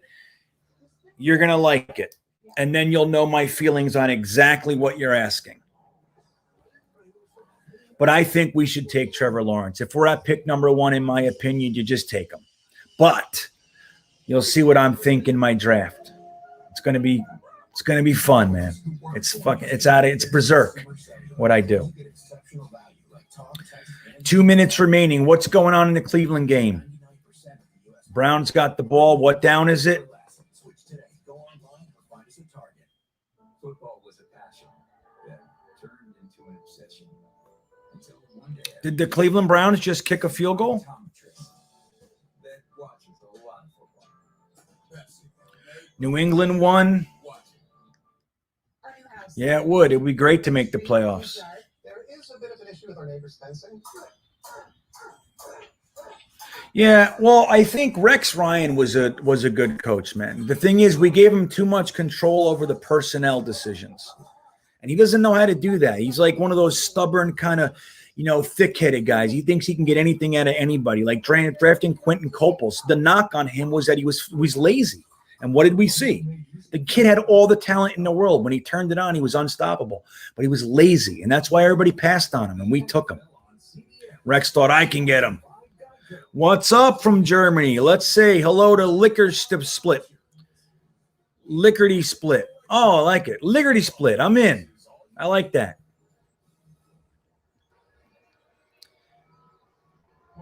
No, Harbaugh's not the guy, guys. Harbaugh's not the guy. I want you to know that. He's not. He's not the guy. He's a Mike McCarthy. He's the old guard. It's like when they bring back Joe Gibbs, they bring all these, Norv Turner, Schottenheimer. Like you bring these guys, they're done. They're a different era of football. You got to get the new guard. That's what we got to get. You got to get, it doesn't have to be, very young necessarily in age, but they got to be forward thinking. Like look at Andy Reid. He's been at the forefront of offense in this league forever. That's an older guy, but he's young in how he runs everything. But I would love Greg Roman. I would love Mike Campbell. Oh my God, I'd love it. Harbaugh's fool's gold, in my opinion. It does, but that's why, Adrian, that's why I agree with you. But that's why it has to be Joe Douglas's team. Like I said, I think what we're watching is we're going to watch the end of this hierarchy, like the coach and the GM being at the same level. They're going to give Joe Douglas the keys and say, dude, run this thing. And he's going to fire Adam Gase. That's the way it should go. Joe Brady would be good. I don't think Joe Brady's ready, though. Damn. A big sack in Buffalo. What's going on in Cleveland, guys? Browns timeout. Where are they? 3rd and short for the Browns. Wouldn't that be something if we, the reason that we lost Matt Rule is because we wanted to hire his coordinators, which is just the most ridiculous thing. It's so Jets. We want to coach, but we don't want to let him hire his coordinators. Wouldn't it be funny 2 years later hiring one of the coordinators that he chose? I mean, I couldn't even handle it. It would be so ugly. That's pass interference. Yeah, definitely offensive pass interference. Yeah, it's a push-off. Absolutely. So Rivers just threw a bomb to Guyton, and he pushed off. He caught it at the 1 yard line. That's offensive pass interference. Where do we find the next Chuck Noll? In a cemetery. We got to, I'm telling you, there are so many good coaches available. He caught it. Oh, did he? He dropped it anyway? Yeah. No, he dropped it. Oh, he caught it, I mean. No, when you look at it, it's from a different angle. See, he didn't have it. He dropped it. Why is the Jag game over? What happened?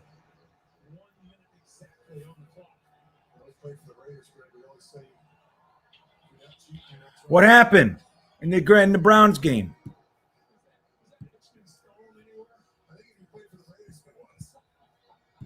What happened? It's 27-25. 31, a minute and 43 left. Would they get a first?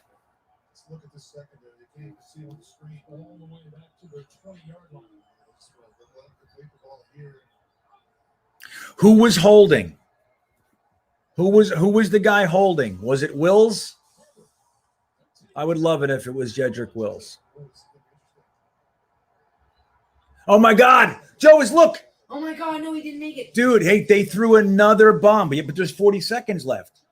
So they just did a Hail Mary in the Chargers game against the Bills, 50 yards at least. It bobbled through three guys' hands, and he caught it. But he caught it on the 2-yard line against the Bills again. How funny is that? Yeah, they have Micah Hyde. And, yeah, but it's crazy. Oh, they converted it. That's it. It's over. Damn. Jets Hub, what's up, buddy? It's good to see you, man. That's my buddy Jets Hub right there. So the damn Jags couldn't do it, huh? They converted a 3rd and 12. That's the worst.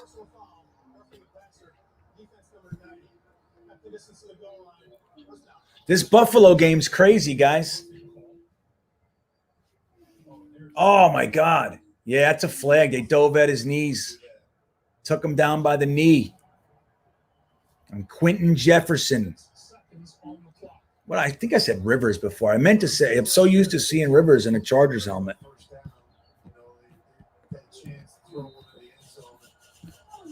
Incredible. I'm really sad the Jags didn't win. That would have been fantastic. That would have been the best case scenario for today. Best case. Come on, Herbert. It's the last. He's got to score a touchdown. So no, they're going to lose anyway. What the hell does it matter? No, it doesn't even matter. I thought it was a 7-point game. This game sucks. It's over. They're just trying to score another touchdown. It only meet 24. Minnesota's about to win. That's good, though. We need Minnesota to win. I know. That would have been really great. So, guys, I think it is about that time. Don't forget to watch us at Jets Talk 24/7. Matt O'Leary, Ryan, and myself every Tuesday night at Jets Talk 24/7's YouTube page. Don't forget to check out Matt O'Leary, NY, on Instagram, and obviously his Just Jets podcast and all that. He's one of the best. You can catch me, GreenBean the Jets fan, on Instagram, Bean the Jets fan on Twitter. Don't forget to like and subscribe. Give me likes. Give me subscribes, guys. It really does help me. Makes me look good to the Jet Nation brass, okay? And don't forget to go to jetnation.com. Get in the conversation. Oh, you like that? Look, this just in. Gase is a moron. We lost. The tank is alive. 0-11. Sam Darnold looked worse than ever. And it is what it is. But that all said, I've enjoyed my time with you guys. You guys are the best. I love spending my football game with you guys, and I appreciate you stopping by. Don't forget to go check out Joe Conti, the comic. Thank him for stopping by. You got the Conti and Kenny show and the Honeymooners podcast. That's him as well, where he discusses the honeymooners. Remember that show? So, guys, once again, thank you, and I'll see you next time. Go Jets. Nice.